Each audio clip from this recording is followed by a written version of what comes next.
Yum, yum. It's time for a tasty and refreshing snack.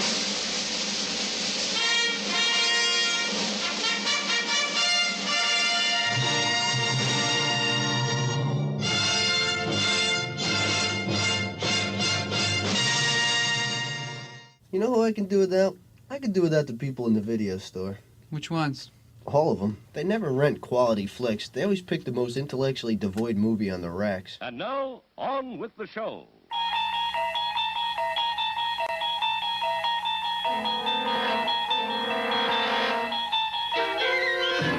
You unlock this door with the key of imagination. Beyond it is another dimension. A dimension of sound. A dimension of sight. A dimension of mind.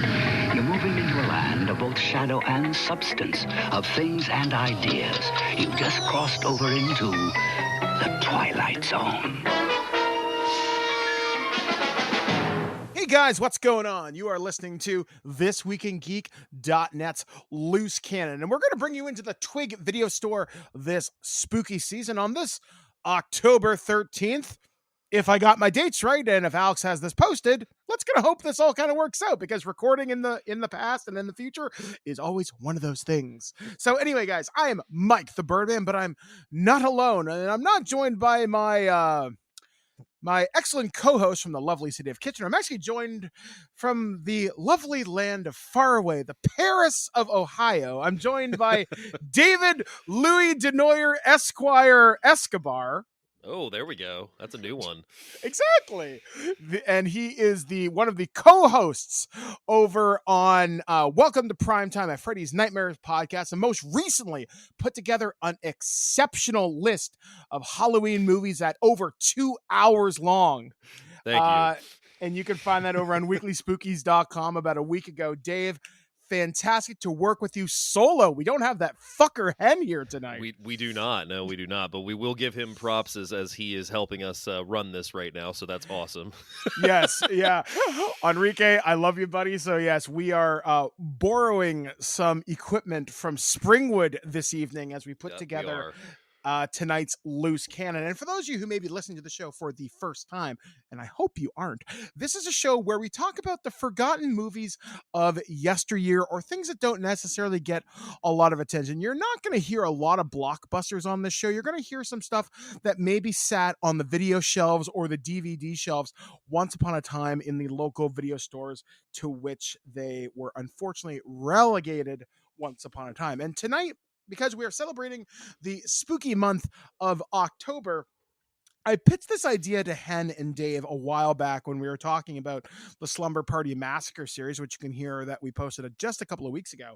Yes, sir. I said, why don't we talk about anthology horror movies? And you might be thinking, oh, well, everybody's going to talk about Creepshow, or we're going to talk about VHS or All Hallows Eve. And I decided, well, let's go back to the past. And let's talk about some movies that came out that maybe weren't necessarily the biggest box office successes, but I think have become more and more relevant and surprisingly emotionally damaging, I might say, in more recent memory, and even more socially relevant today than they ever have been. So the movies we're going to be talking about tonight is we are going to be talking about Tales from the Hood that came out back in 1995. We're also going to be talking about Twilight Zone, the movie that came out back in 1983. And then we're also going to be talking about Tales from the Dark Side, which came out back in 1990. So these movies, what I typically do when we talk about movies here on the show is we each talk about our introduction to each of these. And I guess we'll start with Tales from the Dark Side, and then we'll go through the other two movies.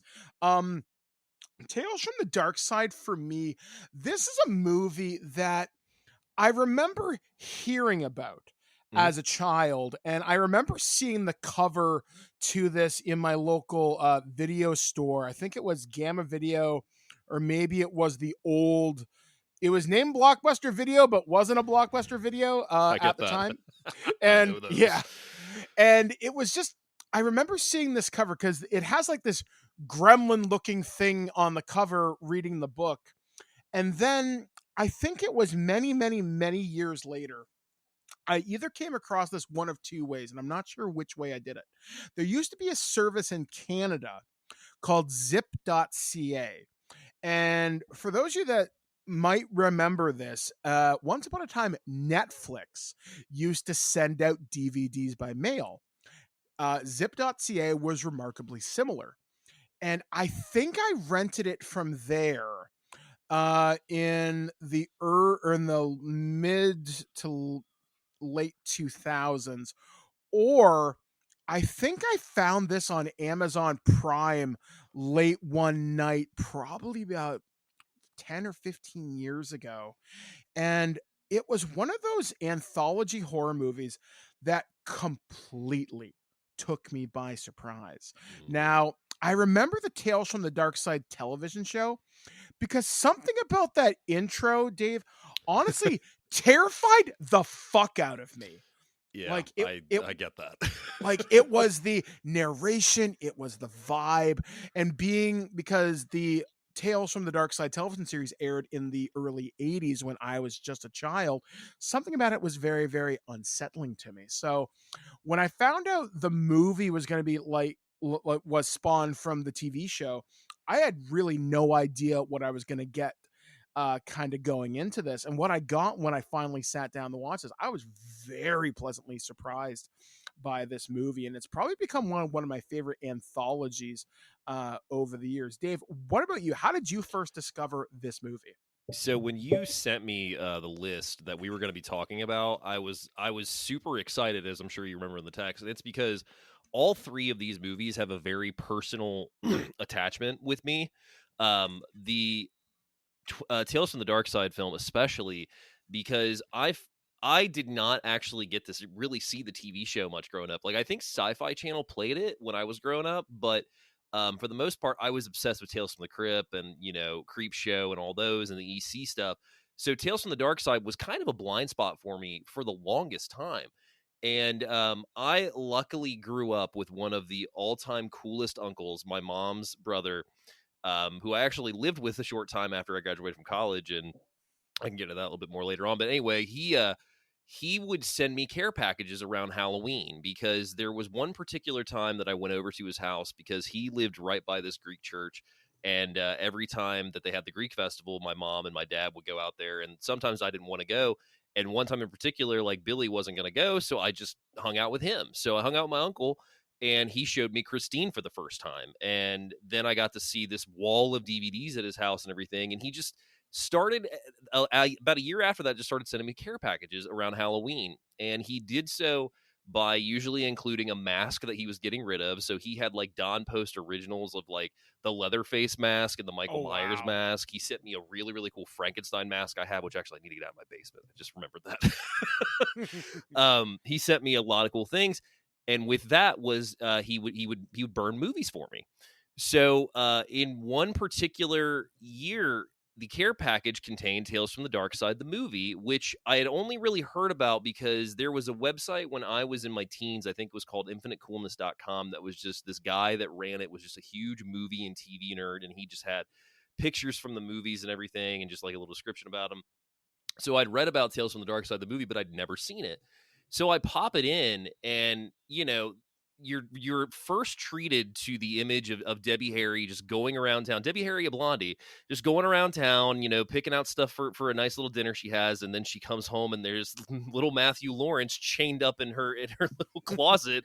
And you find out that she's a witch and she's going to eat him. And I remember pausing the movie at that point and being like, wow, I don't know what I'm about to see, but this opening better live up to this film. And it absolutely did. I mean, there's so much about this movie that I love from the standpoint of its atmosphere, the cast that they assembled, and overall, for three stories, they're really good. I mean, they're not all excellent by any means, but for three stories, they're really good. They're a lot of fun. They go places you kind of don't expect for all three of them, which I love. But above all else, this movie to me just became an anthology film, like you said earlier, nobody ever talks about. And Yeah. luckily, like 2 years ago, I think it was Scream Factory finally put it on Blu-ray, so it's getting a little bit more play. But when you chose these three, especially this one, it A, surprised me, but B, made me so happy because I love Tales from the Dark Side, the movie. Yeah, like it's one of these movies that I wish more people would talk about. Like I said, fantastic cast. Christian Slater, Steve Buscemi, James Remar, Julianne Moore, Julianne Moore. like I said, Debbie Harry, Matthew Lawrence, like these actors that like you know of, but like at this time, I mean, you know, James Remar had done like The Warriors and 48 Hours and stuff, but I mean, I don't think he was super well known in extent of where his career was going to go, because I think honestly his heyday was a lot of the 80s stuff. So it's kind of nice to see him fresh out of this and still kicking ass in the role, even though like his role is so tragic, which I'm sure we'll get into. But like I love that the cast of this film was the cast for this film, because every story has a major player in it. Even if you go into the second story, William Hickey, who you know is Uncle Lewis in National Lampoon's Christmas Vacation, I love that guy, and honestly, he did not do enough, in my opinion, for like his roles, because like I only could name like about 4 off the top of my head that I remember him for, or I just haven't seen a lot of his filmography. But I love William Hickey; he's so good at being the grumpy old fuck.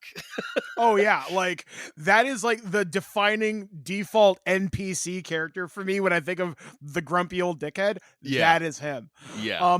I also, it's weird. This wasn't my first Matthew Lawrence experience. Okay. I know him from a little television show. It's one of my favorites. Superhuman Samurai Cyber Squad. I know of the show. I've never seen it.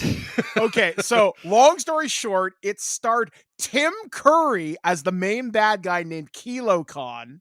Oh, wow. And it was about a group of teenagers who could transport to the internet and become these virtual warriors.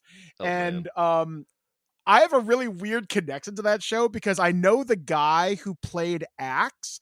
He's now a very powerful Los Angeles attorney. And it's so fucking weird. Like I used to host this like live stream I would do on Friday nights, and we'd always watch an episode of this show.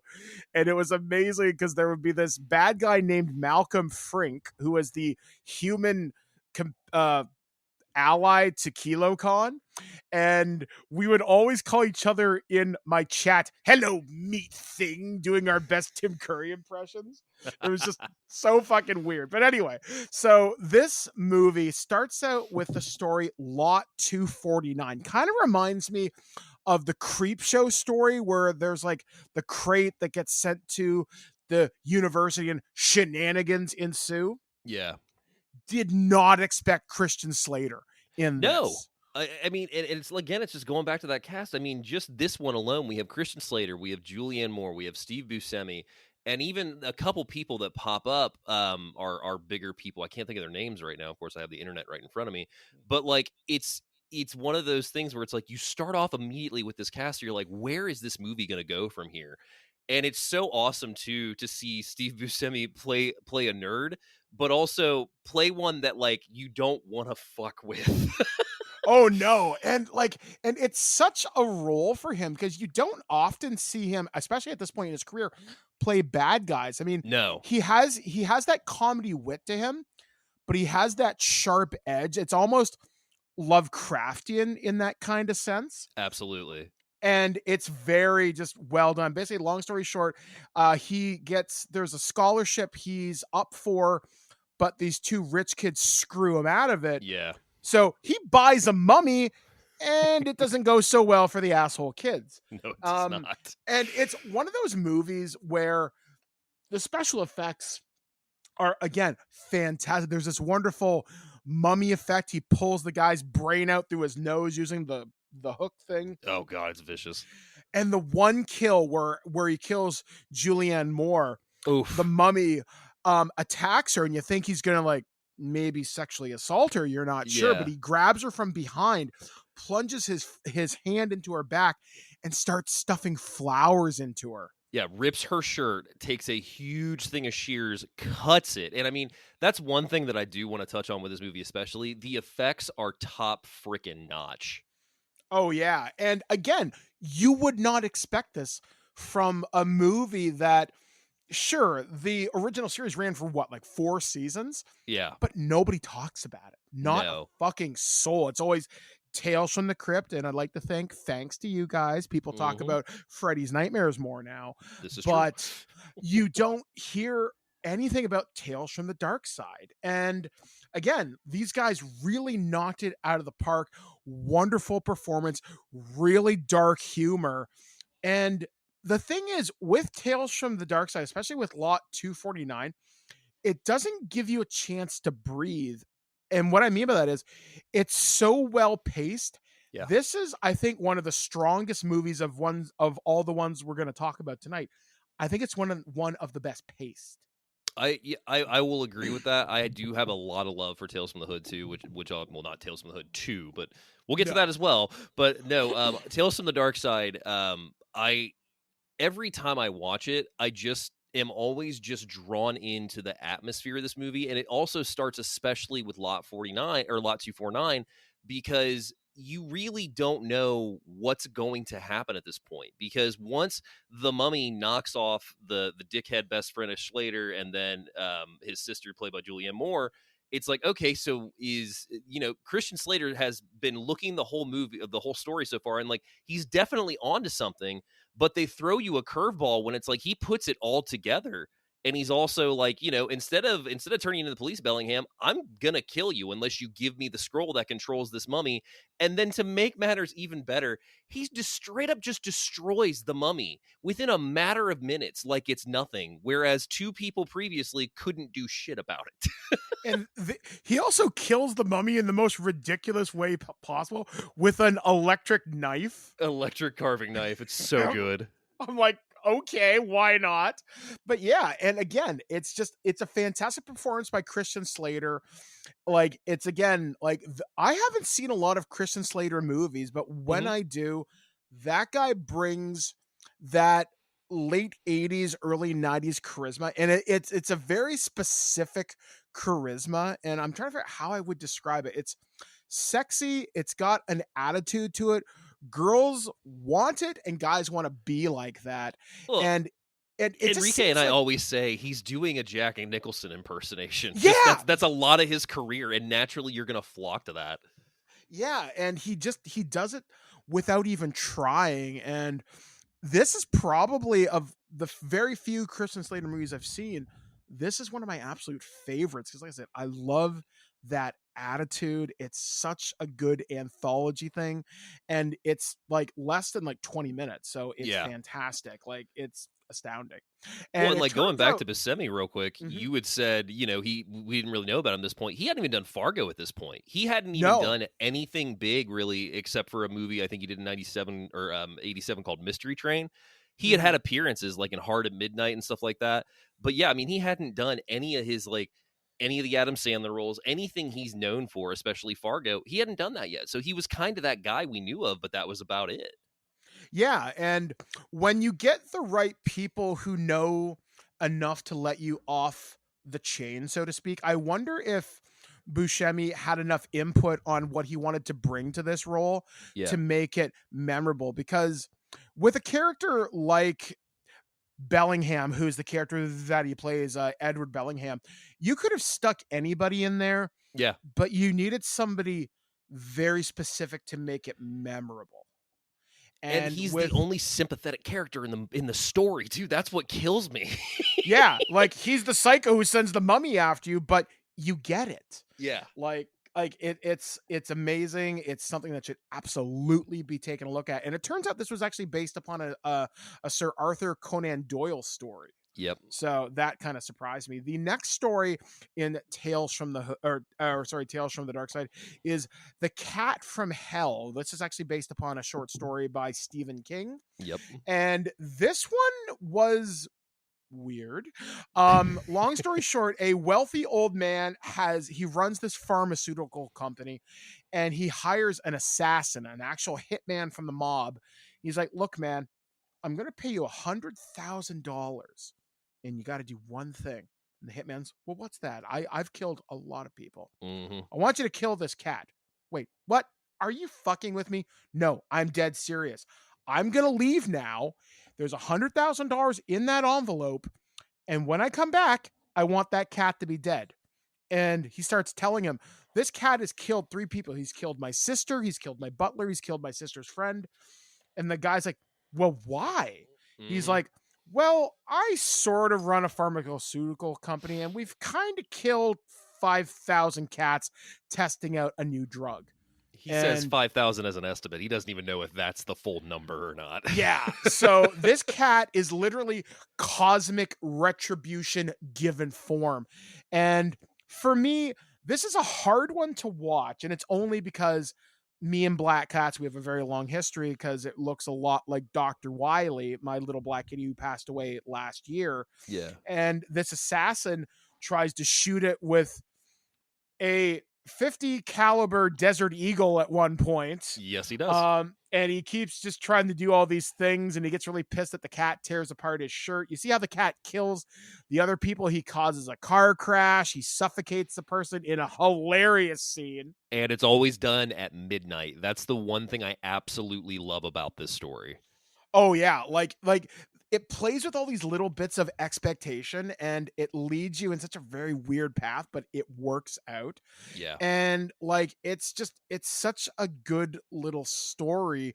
The only weak part about this is I think the assassin guy, David well, Johansen. yeah, I like him, but I think I'd wish I had more of the old man.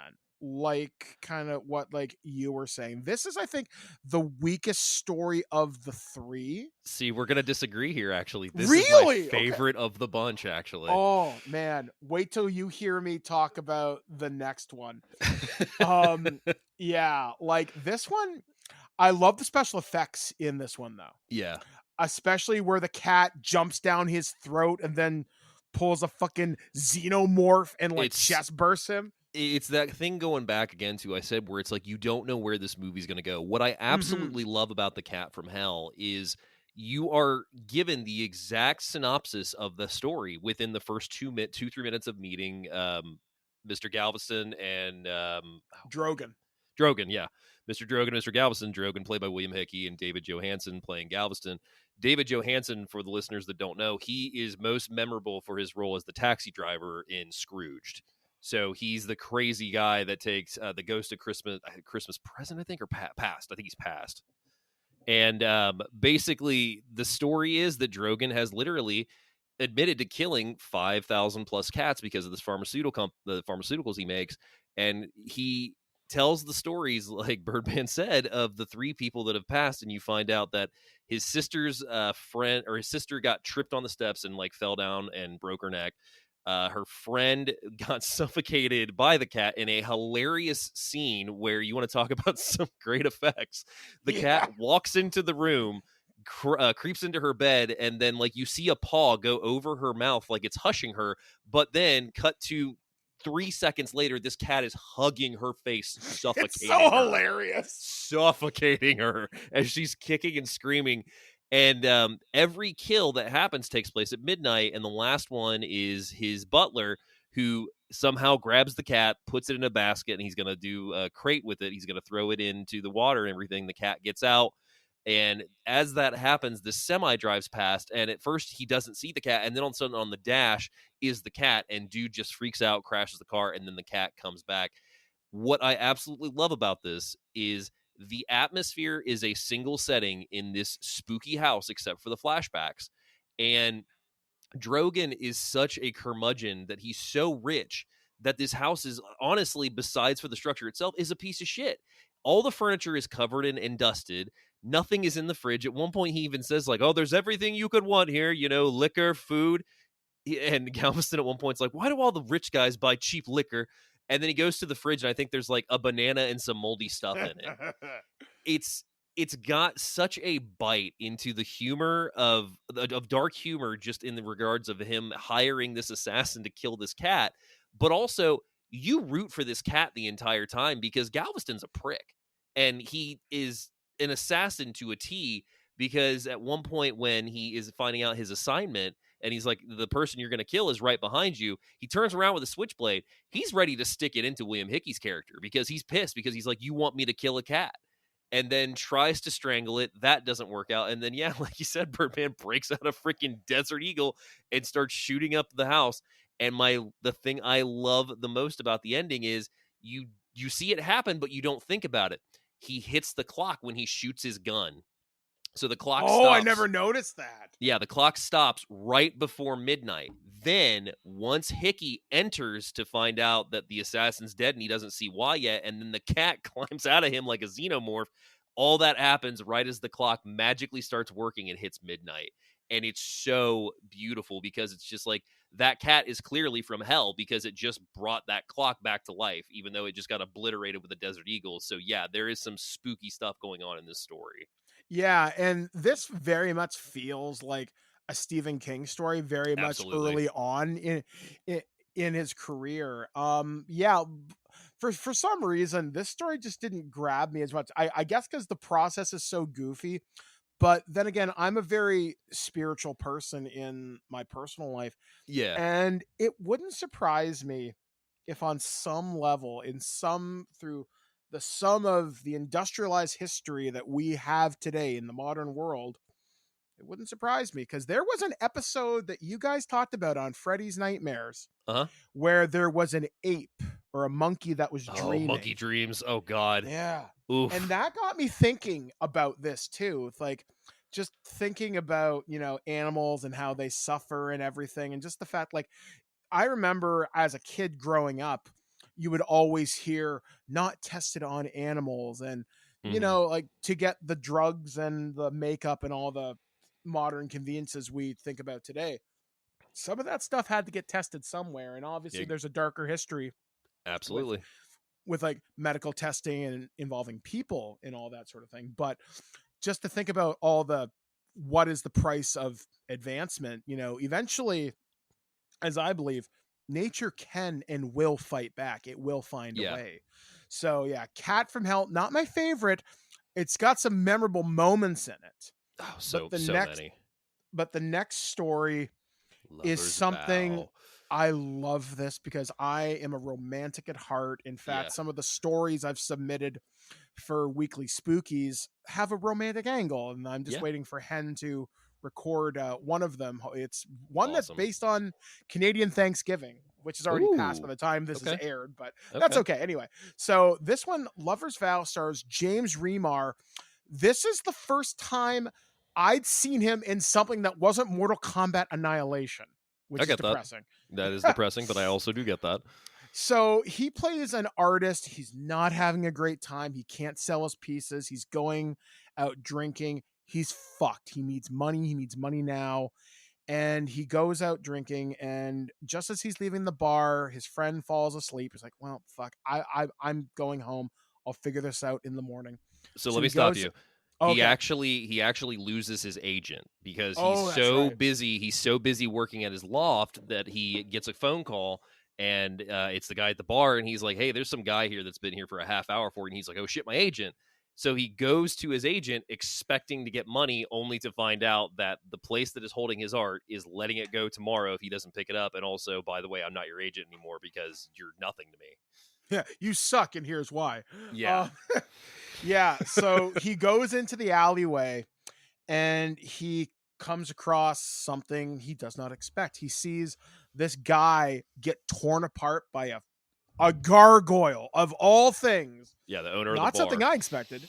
Yeah, the owner of the bar gets ripped apart by this gargoyle, and he freezes the guy, James Remar, whose name is Preston, and he's like, "Oh God, let me in." And the creature's like, "If you forget and don't talk about what you've seen tonight, I'll let you live." And he's like, "What?" He's like, "Cross your heart and never speak of this again." He's like, okay. And it crosses his heart. It actually literally puts 3 slashes across his heart. I've always loved that. So he says, fine. And then he starts to walk away. And then he runs into this attractive young woman. And she's like, "Hey, can you help me? I'm looking for a cab. Can you help me get home?" He's like, "Yeah, sure." So she cleans him up. They have sexy time. And that they do. And then his life just starts to get better. His art starts to sell. Turns out she's connected in the art world. And as their life progresses together, they fall in love and they have a small family together. But over the course of their relationship, he has this thing in the back of his mind where he's witnessed literally the thing that should not be. And how do you keep a secret like that? So one night he breaks down and he says, look, man, something happened the night that you and I met. And she's like, what? And he tells her, and then she starts freaking out at him. And he's like, what? And her voice starts to change. He's like, you promised. And she transforms into the gargoyle. Yes. And you hear this scream coming from the other room. And Preston's like, oh God, the kids. And the kids are transforming into gargoyles too. Yep. And it ends with her saying, I wanted us to be together. I loved you. And he's like, I still love you. It's too and late. She has to kill him because that's the price of the life they had together. And the movie, or this segment, ends with the three gargoyles ending up looking over the city and just this incredibly sad thing. And when I watched this, like I said, for the first time years ago, this segment grabbed me. And I don't know whether I was just in a weird place emotionally, but this is just one of those things where, like, I can't imagine what was going through Preston's mind. Just if he just had shut up, he would have had this perfect life. But then again, how do you hold on to a secret like that? Like, if you literally witness the supernatural, your first instinct is to tell somebody. Whether they believe you or not is a question for a different day. But you see something crazy, you're probably going to want to tell somebody. But just to know that because you couldn't keep a promise, you've lost your wife, you've lost your kids, you've lost your life, all in the span of just a couple of moments. And the performance from the young woman here, I just got to get her name here. Rae Dawn Chong. Just the pain in her voice as she says, I loved you. You promised. That just hit me as particularly powerful. And this really made me a fan of James Remar. Because like I said, I hadn't seen a lot outside of Mortal Kombat Annihilation. And I will go to say he's not a terrible Raiden, but he's no Christopher Lambert. He is not. He is not. And again, this one, great special effects, wonderful makeup on the gargoyle. It looks cool. And it's such a tragedy. And this is one of my favorite anthology stories of all time. This is what made me a fan of this movie. Yeah.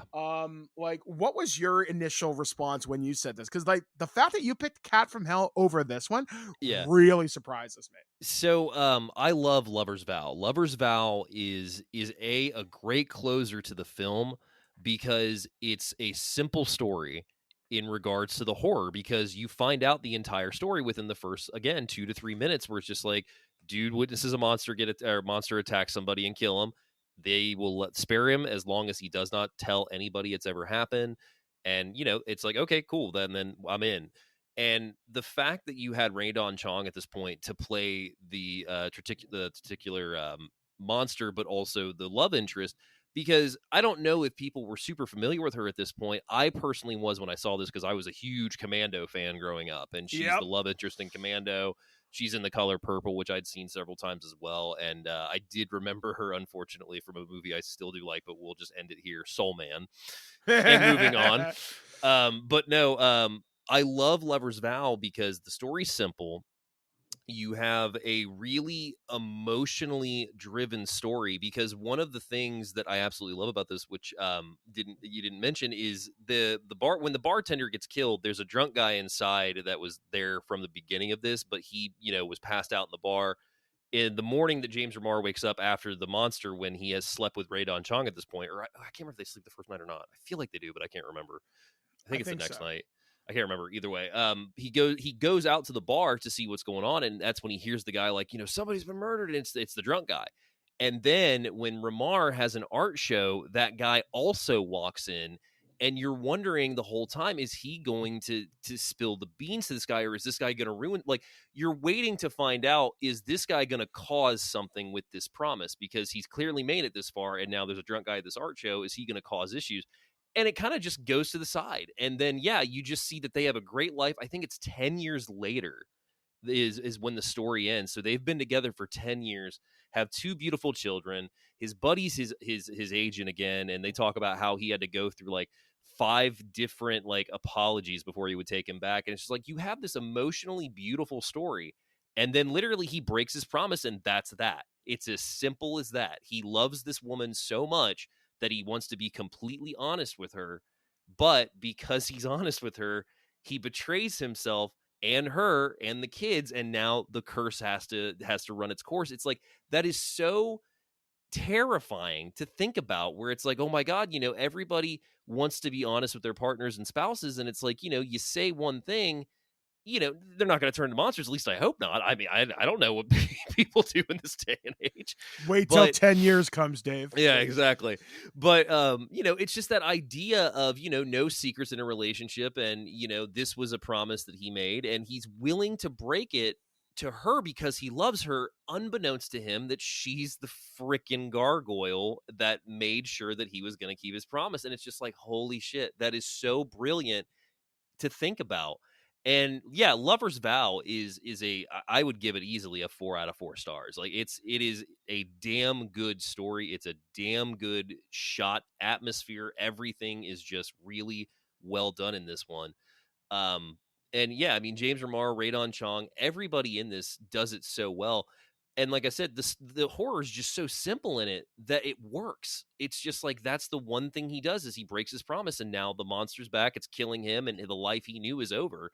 And I love the fact too that when they're celebrating their 10 year, the agent's watching the kids, and they come back and relieve him, and he's leaving right as James Remar breaks the promise to her and turns to the gargoyle. Gargoyle shoots through the roof. And the agent outside is trying to hail a cab. He gets in the cab after he hears this roar, and the cab driver goes, "What was that?" He's like, "I don't know, but get me out of here." The whole, like I said, dark humor of that too just works. And I really appreciate Tales from the Dark Side because it has those Stephen King touches. It has those old-timey Arthur Conan Doyle touches, but it also is peak 80s. Like, we are 1990 here, so we are shooting this at the tail end of the 80s, and you can tell. But it's still a lot of fun even today. And like I said, one of my most underrated picks. So I'm so happy you chose it. Oh, yeah. Like I said, this is an astounding story. It's my favorite out of this entire movie. And then we finally get to the epilogue. Yes. Where Matthew Lawrence manages to escape from the witch by narrating his own escape, which like, all right, that's clever as hell. Basically, ding dong, the witch is dead. He's like, and then he throws marbles, and then she ends up hurting herself on her own knife. Yeah, she falls onto her evisceration set. So that's one thing we didn't really talk about, is the wraparound in this is also what seals the deal for me, especially because it's terrifying. It is terrifying in regards, and just horrifying to think about. She's talking about, I mean, literally in the first 10 minutes, she tells him that she's going to gut him, she's going to cook him, she's going to serve him. And this little kid is just like, well, wait, I've got these stories to read to you, because I love the introduction with the kid where she opens the door revealing the cage. And she's like, oh, I thought you liked cookies because they're all smashed on the ground. And then she's like, what about that book I gave you? And he just throws it at the bars. Like, fuck this book. And it's a beautiful Tales from the Dark Side book that I want. Every time I watch this movie, I'm just like, damn, I want a copy of that book, because that book is so gorgeous. But then the whole movie goes with them being the wraparound. So Matthew Lawrence is telling stories to delay his evisceration and basically being cooked by her. And the only way he does it, which, you being a romantic, you'll love this, is she's like, I just love romance stories. And that's the last story he gets in before trying to get another one in. And that's when he throws the trick with the marbles, because every time that we get a new story, she keeps telling him, okay, but one more. This is the last one. It's so good. Oh, yeah. Like, it's, as I said, Tales from the Dark Side, chef's kiss. Underappreciated. Final things to kind of talk about this movie. This movie was made for only $3.5 million, ended up with a final box office total of over $16 million. Wow. That's not exactly a small success. That's pretty successful. Yeah. But nobody talks about this. And that is fucking depressing. It really is. And I mean, I don't know if it was just because I personally don't remember this one playing cable, because I think if it did, I would have seen it more. But I know for a fact that I was turning a couple times and saw it on TV, but I just never watched it. So once my uncle sent me that disc, party time. I think I might have seen part of Lover's Vow on USA Network, maybe when I was a kid, but I'm not 100% sure, because there were parts of that story seemed super familiar when I was watching it again, like I said, in like 10 or 15 years ago, like thinking back upon that like memory now. Now, the next movie we're going to talk about is, there are parts of this movie I really like. Mm-hmm. And there are parts of this movie that it will emotionally fucking destroy you. Yeah.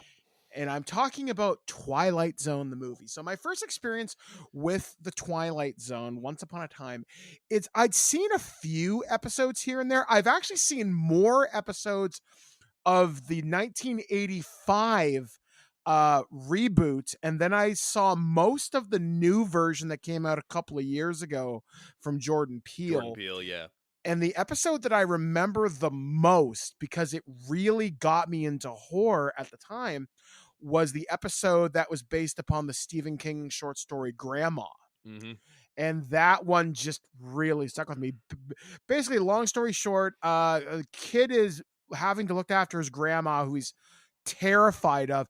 Turns out she's a Lovecraftian witch who responds to the name Hastur, otherwise known as the King in Yellow, which I wouldn't find that out until high school. But I saw this when I was maybe 6 or 7. So I was very young when this came out. And I saw it 10 o'clock on a Friday night, Dave, and it scared the shit out of me, and it stuck with me for decades. I'm sure. So when I found out there was a Twilight Zone movie, which again, I did not know until easily the late 2000s, early 2010s, I was like, all right, cool. This is going to be awesome. And what I get is a story about a racist, an old guy, a cartoon character, and John Lithgow from Third Rock from the Sun, and Dan Aykroyd the monster. Yeah. It's a very mixed bag of a movie. It is. So Dave, why don't you summarize the prologue, and then we'll go into the first segment. All right. So I excuse me. I absolutely love the prologue, because to give you my taste of this movie real quick, I was maybe 6 or 7 years old when this was on TV, and I was at my grandma's house, and I think around 7 or 8 is when my mom had given me Bela Lugosi's Dracula on VHS. It may have even been a little younger than that. I can't remember exactly. But this was prime time of when Halloween rolls around. Like, all the good movies are on TV, especially like on the weekends. So I was staying at my grandma's house during Halloween time, and I remember specifically 4 movies that were on that she told me about that I should watch. And in doing so, I watched bits and pieces of all of them in that afternoon of them showing. And it was Twilight Zone, the movie, Stephen King's It, Poltergeist, and Friday the 13th Part 3. Okay. That was a lot of, excuse me, turning back and forth and just catching bits and pieces. But I started specifically with Twilight Zone, the movie, so I got to see this beautiful opening of Dan Aykroyd and Albert Brooks. Yes, you heard those names correctly. They don't really ever say what they're doing, but they're 2 guys driving down the road, making a long car ride together. And what I love and always have loved about Twilight Zone, the movie, is it opens with the Midnight Special by Creedence Clearwater Revival, and that's what they're listening to. The tape gets eaten in the car, and Aykroyd's like, well, what are we going to do? And God love him, Albert Brooks is like, well, why don't we do theme songs? We'll do theme songs. If you can hum it, I'll get it, vice versa, etc. So they go back and forth, and at one point, they land on the Twilight Zone theme song, and they start discussing Twilight Zone episodes. So we go meta, because at this point, this is 1983, so Twilight Zone's been off TV for, 20, 30 years at this point, getting ready to do a revival. And at one point, Albert Brooks is like, hey, you want to do something scary? And Aykroyd's like, yeah. So he turns the headlights off, and they're just driving down a canyon road, and just, this is super dangerous, but also where they're going, no one else is going. And I think I also love that about the intro. So Albert has his fun, and then Aykroyd's like, hey, do you want to see something really scary? And Brooks is like, yeah. He's like, okay, well, you got to pull the car over. I can do this only if you're paying attention. So he pulls the car over. Aykroyd turns around, and when I say he turns back as a monster, this scene, Birdman, fucking terrified me at whatever age I was. But I couldn't look away as I just watched Aykroyd strangle Albert Brooks, and then beautifully Burgess Meredith's voice starts doing the intro that we all know for Rod Serling of the Twilight Zone, but also introduces the story. So you have Aykroyd as a monster, and a scary freaking monster, which you can still find pictures of, like of him posing with this tree that I was looking at earlier today, because I was like, what is a behind the scenes photo from this movie? And yeah, so then you have him strangling Albert Brooks, Burgess Meredith is starting, and then this movie just kicks up with the first story, which you can take it from here, because we've got a lot to unpack in this one, fortunately. Okay, so the first segment is sort of a remake of an episode called Time Out, but not really. So this one starts out with a guy named Bill who's been passed over for a promotion from a coworker who just happens to be Jewish. And of course he plays the race card, and he's like, oh, these people rule the world, and what does he need? Look at him. And his friends are like, hey man, he's not that much better off than you. I mean, look at how he dresses. He's just a guy. It just happens.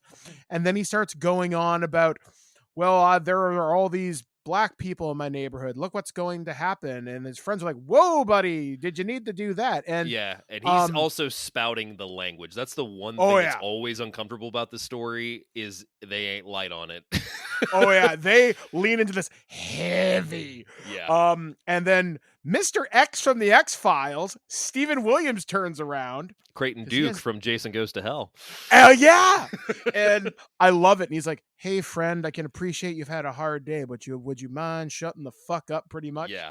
And his friends are like, hey man, he's had a hard day. We'll get him out of here. Just you have your drinks, whatever. So Bill's like, I don't need you people. I'm leaving. And he walks outside, and he goes outside, and he turns, and he looks down the street, and he turns around. Suddenly he's in Nazi Germany. And he's like, okay. And these two German SS officers pull up in a Jeep, and they start speaking fluent German at him. And they're asking him where are his identification papers? What are you doing out here? All in fluent German. And he starts to pull out his driver's license, and he's like, hey, I've got a credit card. I'm an American, God damn it. And they're like, oh, blah, blah, blah. Like, we don't care. And they start shooting at him. So he starts running to the streets, and he runs into this German apartment building, and he starts begging for help because he's been shot in the arm. And he's like, oh God, please help me. And he's expecting these people to help him. And they start yelling in German, like, he's here, he's here. So he crawls out onto this ledge, and the Germans start shooting at him, and they're just having a grand old time shooting around his knees, his head, or his torso. They're like, you're going to fall or we're going to run out of ammo. Either way, it's an inevitability. We're going to turn this into a fun old kind of turkey shoot. Eventually, he falls off the building. When he hits the ground, he's not dead. He's transported into, I'm guessing, sometime in the 1930s, Probably 40s? 40s, maybe? Yeah, 40s, 50s, I would imagine. So he is approached by John Larroquette from Night Court. Always throws me off. I'm like, okay. And they start throwing the hard N-word at him. And he's like, we're going to hang you, N-word. And he's like, what are you talking about? I'm white. And they're like, yeah, sure you are, pal. And turns out he's at a good old Ku Klux Klan lynching. And he escapes from these guys, and they start chasing him out with dogs, and they're shooting at him. And then he emerges in Vietnam, which he's a veteran of. Which he's a veteran. No, Korea. He specifically says Korea. Yeah, my apologies. Yeah. Yeah. And then, the American soldiers start shooting at him because they assume he's one of the bad guys. Mm-hmm. And then he gets thrown back into World War II because they throw a grenade at him. It blows up, doesn't kill him, but he finds himself in a concentration camp car going to Auschwitz, and he sees his two friends who are in the bar who are with him, and he's like, guys, help me. But they can't see him and they can't hear him, and the train pulls away and the story ends. That's the end. Now this particular story, other than a lot of harsh fucking language, has a lot of tragedy to it. Yes. So this story stars an actor named Vic Moreau. He played the character of Bill in this story, and unfortunately he passed away during this due to some technical problems that happened during a stunt. Now, when I mentioned the story about Korea, there was a portion of that story that was filmed, and as far as I know, it's never been seen by anybody outside of a courtroom. Yeah. It was him rescuing two children from these Americans because they wanted to give him a more redemptive arc. Yeah. But what had happened is the helicopter pilot at the time was piloting the helicopter, and a mortar went off, hit the back of the helicopter's rotor, and it caused the helicopter to unfortunately inflict fatal damage onto Vic Moreau and one of the children, and then the other child was killed by one of the helicopter skids and was crushed. This went to court. I think it was settled over the course of like 10 years or less. It was a decade. Yeah. Yeah. And this caused one of the directors of this, Steven Spielberg and John Landis, they stopped becoming friends after this. Yeah, because it was Landis that was directing the scene. And if you want to know more of the nitty-gritty details, listeners, if you have Shudder, they have a fantastic series called Cursed Films, where they go over a bunch of films that have notorious curses behind them, and they have an episode on the Twilight Zone, and they go into the court case. And to give you perspective on what this did for Landis's career, people are still very upset today. And I'll be honest, Birdman, I think this is a reason, too, that we got a Blu-ray that has no special features, because I don't think anybody wants to touch this movie anymore because of that tragedy. Well, yeah, and anybody who would be focusing on special features, because you're going to want to tell the dark stories. Yeah. I don't see the death of 3 people, 2 of them being children, being a big selling point on the back of your packaging. Yeah. So yeah, and like it's a sad story in the regards, like, to look at this from a fictional standpoint.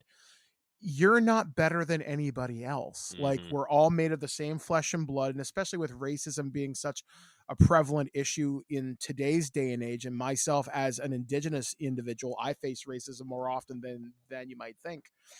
You do come across people like this who are still of that, but I'm an American, I'm a Canadian, blah, blah, blah, blah, blah, and they think they're better than so-and-so. Yeah. And if you were put in the position of the other side, you wouldn't think so. So again, it's a tragic story. Again, if you want to find out more about this, you can go on Shudder, watch Cursed Films.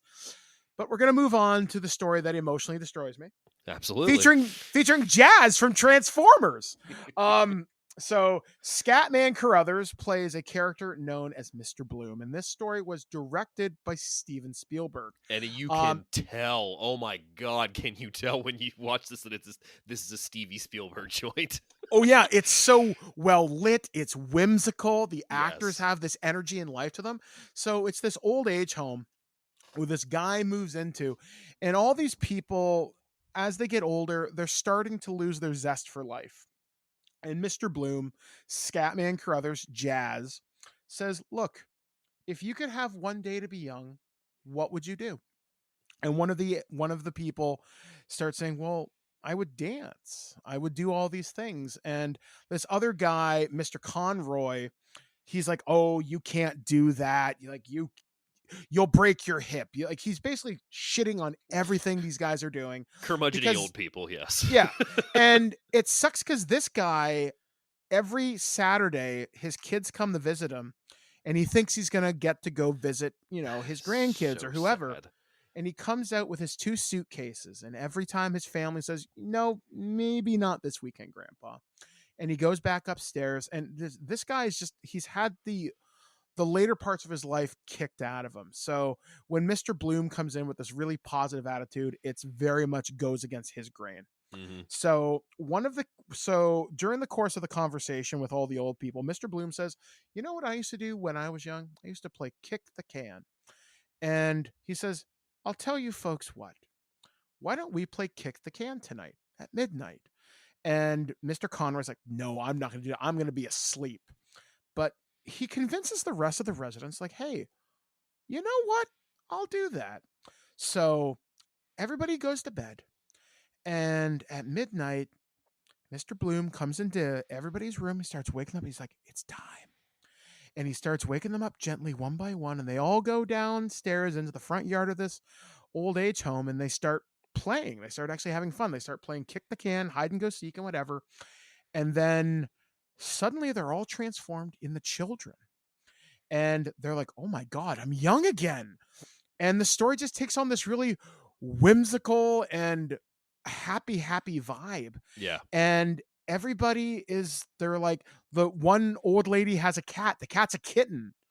And they're just sitting there talking and they're playing. The one guy says, I really like to climb. He's climbing the side of the old age home. Another guy likes to be like this Zorro Peter Pan type guy. Argyle, I think his name was, or something. Yeah, I think so. Yeah. And they're all talking. They're all having a great time. But then they start thinking, well, if we're kids again, what are we going to do? Where are we going to go? Oof. Because we can't go to our families. They're never going to believe us. We can't stay here because we're not old people. And they start thinking, man, what are we going to do? And My favorite is the one guy that's like, I don't want to go to school again. I'm like, I hear you, brother. I hear you. And there's one point where they all come to the realization, maybe we want to be back to who we were. Because the one lady says, I've already seen Halley's Comet once when I was a kid. Yeah. I've got no desire to see it again. And the one guy, would you rather see it at 8 or 80? And they're like, I think I'm happy with the choices that I've made. And the one guy, Argyle, says, you know what? I'm not going to go back. I'm going to plant my flag here. Yeah. So they all go back upstairs and they all return magically to their old ages. But the one guy, Argyle, or Mr. Agee, sorry. Yeah, Agee, that's it. Agee comes up to the window. He's still the young Peter Pan type guy, and he's running away. And Conroy comes up to him. He's like, oh my God, I didn't realize you guys are kids again. Mm-hmm. Can you take me with you? I want to go with you. Oh my God. And he says, I'm sorry. That's impossible. And he runs away. And the next morning, Mr. Bloom comes downstairs and he's getting ready to leave. And he sees Mr. Conroy in the yard playing kick the can. And just for a minute, he looks at the camera and he breaks the fourth wall and he says, he'll get it someday. He'll get it. And the message behind this is never let your mind diminish your spirit. Like never. And this really hit home for me because a couple of nights ago, I wrote a post on Facebook because I often use Facebook just as not just a personal journal, but a place where I really kind of express myself. Same. I understand. Yeah. And I got to thinking about the thing that keeps me so young is I have this youthful optimism about things. And whenever I watch Kick the Can, it reminds me of why I am so young at heart. And there was somebody on Twitter this past week who said to me, Birdman, I had no idea you were going to be 42. He's like, I thought you were maybe in your mid 30s. Yeah. And I said, oh my God, bless your heart. Cause you're not the only person to say that to me. Like I look really young for my age. I agree. But it's stuff like this that makes me realize I never want to be like my grandparents. And long story short, I was abused kind of growing up, but they lost all the zest for life. And I remember, Dave, I would have conversations with my grandfather and I would ask him, like, what do you like to read? Like, where do you find your joy? And he used to read Westerns. And I remember one time he said to me, "Oh, Mike, Star Wars isn't real." I'm like, "Yeah, because John Wayne saving a herd full of cattle from cattle rustlers is so much more realistic than fucking Yeah, Han exactly. Solo."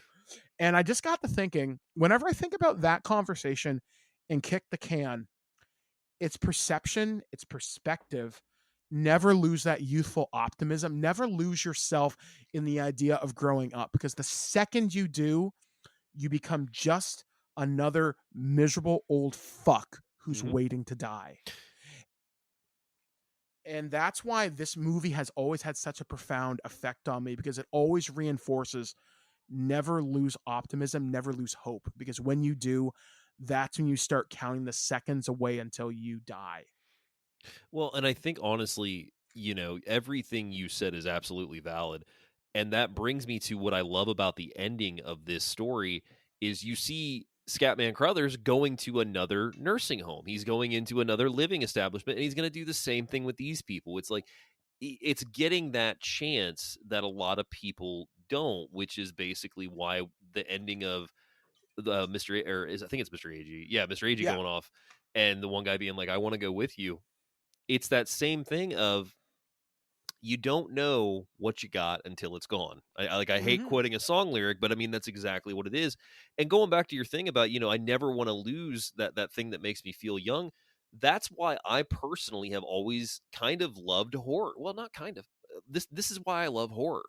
Horror is my basis hold to my youth in a sense. And it's not necessarily the youngest youth, because I mean that would be like, Batman and, the superhero stuff, but horror was definitely something that I latched onto at an age that I needed to, that gave me that mysticism of enjoying being afraid, because when you're afraid you feel young, because you do not feel like you're an adult all of a sudden. It's like, you can be an afraid adult, but it's because you feel like a kid and you don't know what to do sometimes. And Mhm. that's why I love horror in general, is because it always has that feeling for me. Like, especially every time I watch The Exorcist, I get chills. That movie will fuck with me for a couple days, even after I've watched it, just because the whole idea of it is just, it.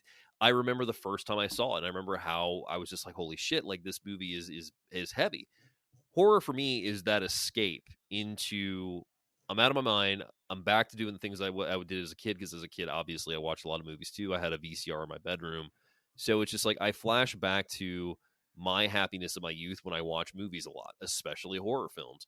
So that being taken away from me, like, to the idea where it's like I'm sitting in an old folks home and I'm watching Price is Right every day, and I haven't watched a movie in God knows how long. It's terrifying to me. Like, Oh yeah. I don't want to live that way. So it's just like, it's a weird comparison in regards to breaking it down to that mysticism, relating it back to horror, but it's just like it's that same thing of youthfulness.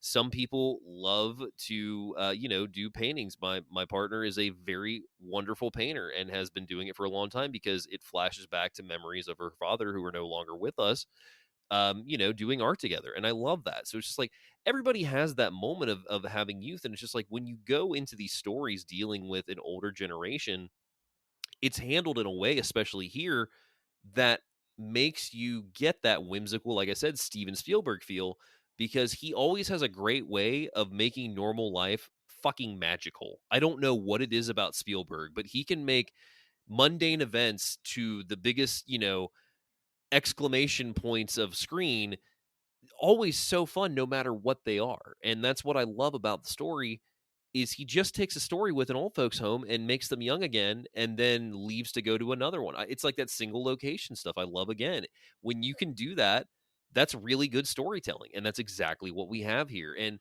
the freaking kid actors in this movie, this story, Are so charming. that is exactly why this story works so well. That's what I thought when I was watching it. I was like, if it wasn't for these kid actors, I don't know if I would love this so much. But they embody their older actors that they're supposed to be portraying, and that's so much fun. Like, Oh yeah. it is just so much fun to watch. And to pull that performance out of somebody so young, that's the mark of a good casting director, and that's the mark of a really good director. And just to say these kids really hit their mark is like it's amazing. And Yeah. again, it almost feels out of place in a Twilight Zone movie, but it yes and no. works. It works exactly, but it's like yes and no in regards to people forget also that Twilight Zones were 90% morality tales, and science fiction was mixed in, but it always had that morality to it. So you had a lot of fun episodes in Twilight Zone, just like you have some really fun episodes in Tales from the Crypt, some in Freddy's Nightmares. Not commonly, but they're in there, and I think people forget that. So it's like with this in Twilight Zone, because I see everybody loves this story, but at the same time they're also like it's just kind of weird. It's like, well, that was the thing with Twilight Zone, was you didn't know what you were going to get. You were going to get a tale of mystery, and this is exactly kind of a tale of mystery and the strange, even though it's so whimsical and happy. And I love when horror does that, especially when it gives you that curveball of like, oh, I was expecting to be afraid, but actually that touched me. Like, it's so weird. And that's the thing. This is the exact perfect follow-up to the first story, which hits you with such hard language and hard things. We go from Auschwitz to having a smile. Yeah. That's a wicked emotional whiplash, to say the least. Now, the next story is a remake of an episode called The Good Life, and that's an episode that's been spoofed on The Simpsons. Yeah. It's been spoofed in pop culture for Everybody years. knows The Good Life.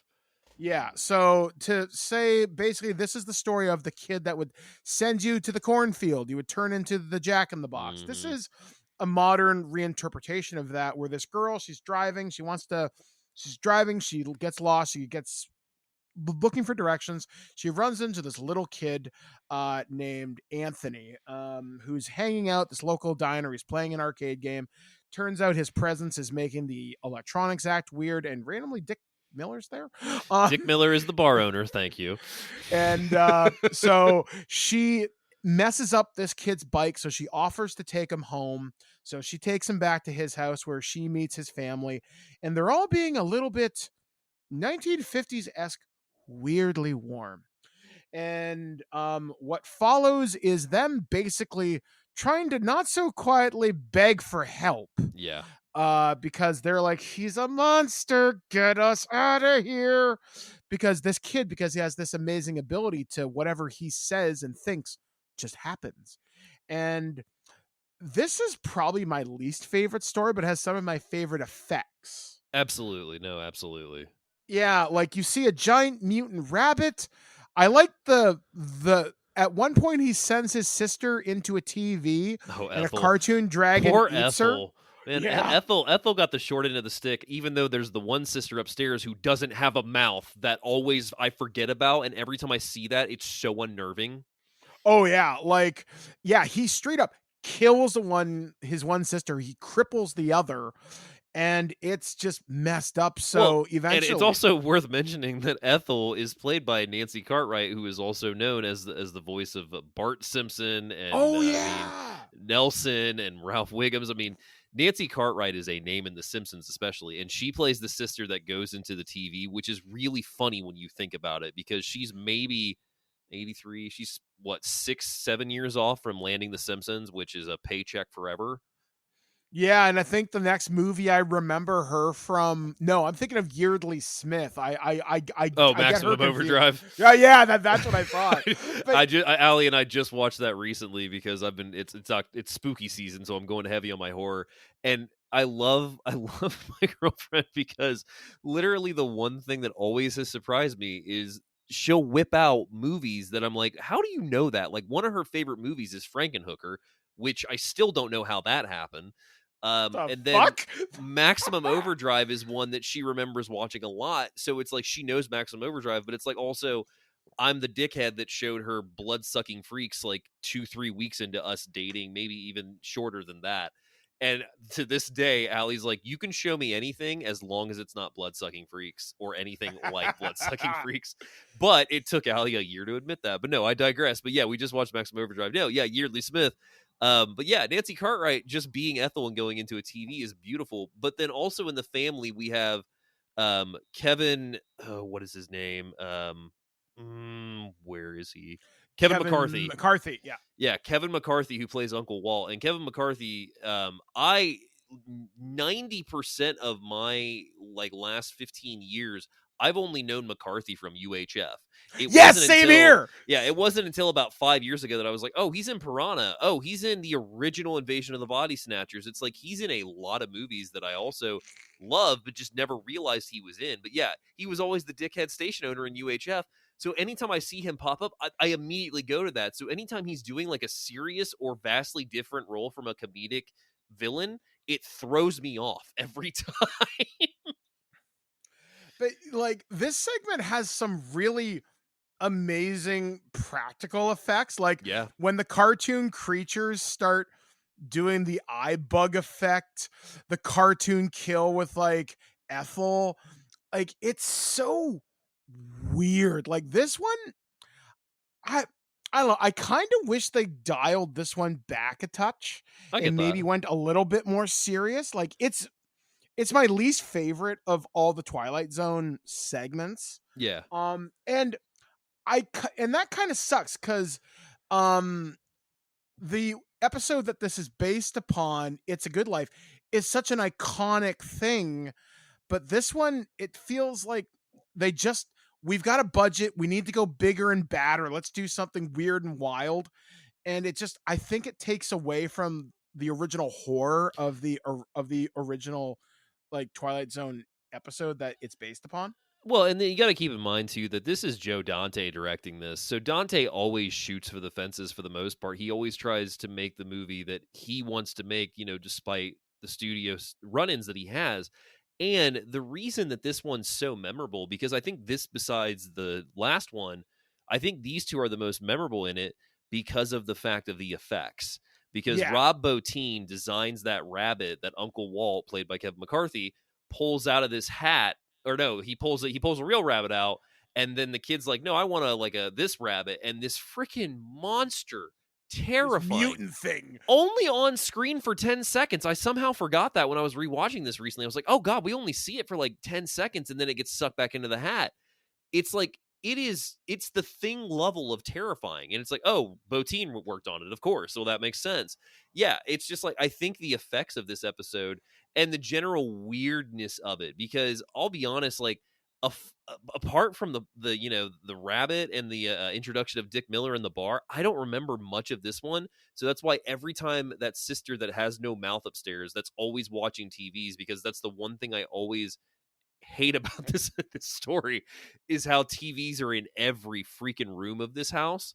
And as somebody who did that once and thought that was a good idea, I never want that again. So every time I see a room with TVs in it, I'm just like, oh no, that's hell. This chick's in hell. I mean, I do like how this ends, though. Like, it ends on a really poignant note, because you don't expect it. Ugh. Yeah, like Anthony's like, well, fine, I'll send everybody away, because Helen's like, please make it stop. And she listens to him, and they're suddenly in this limbo, like void. And he's like, why doesn't anybody love me? Why does everybody want me I've given them everything they could possibly want. And she's like, look, I'll stay and I'll help you.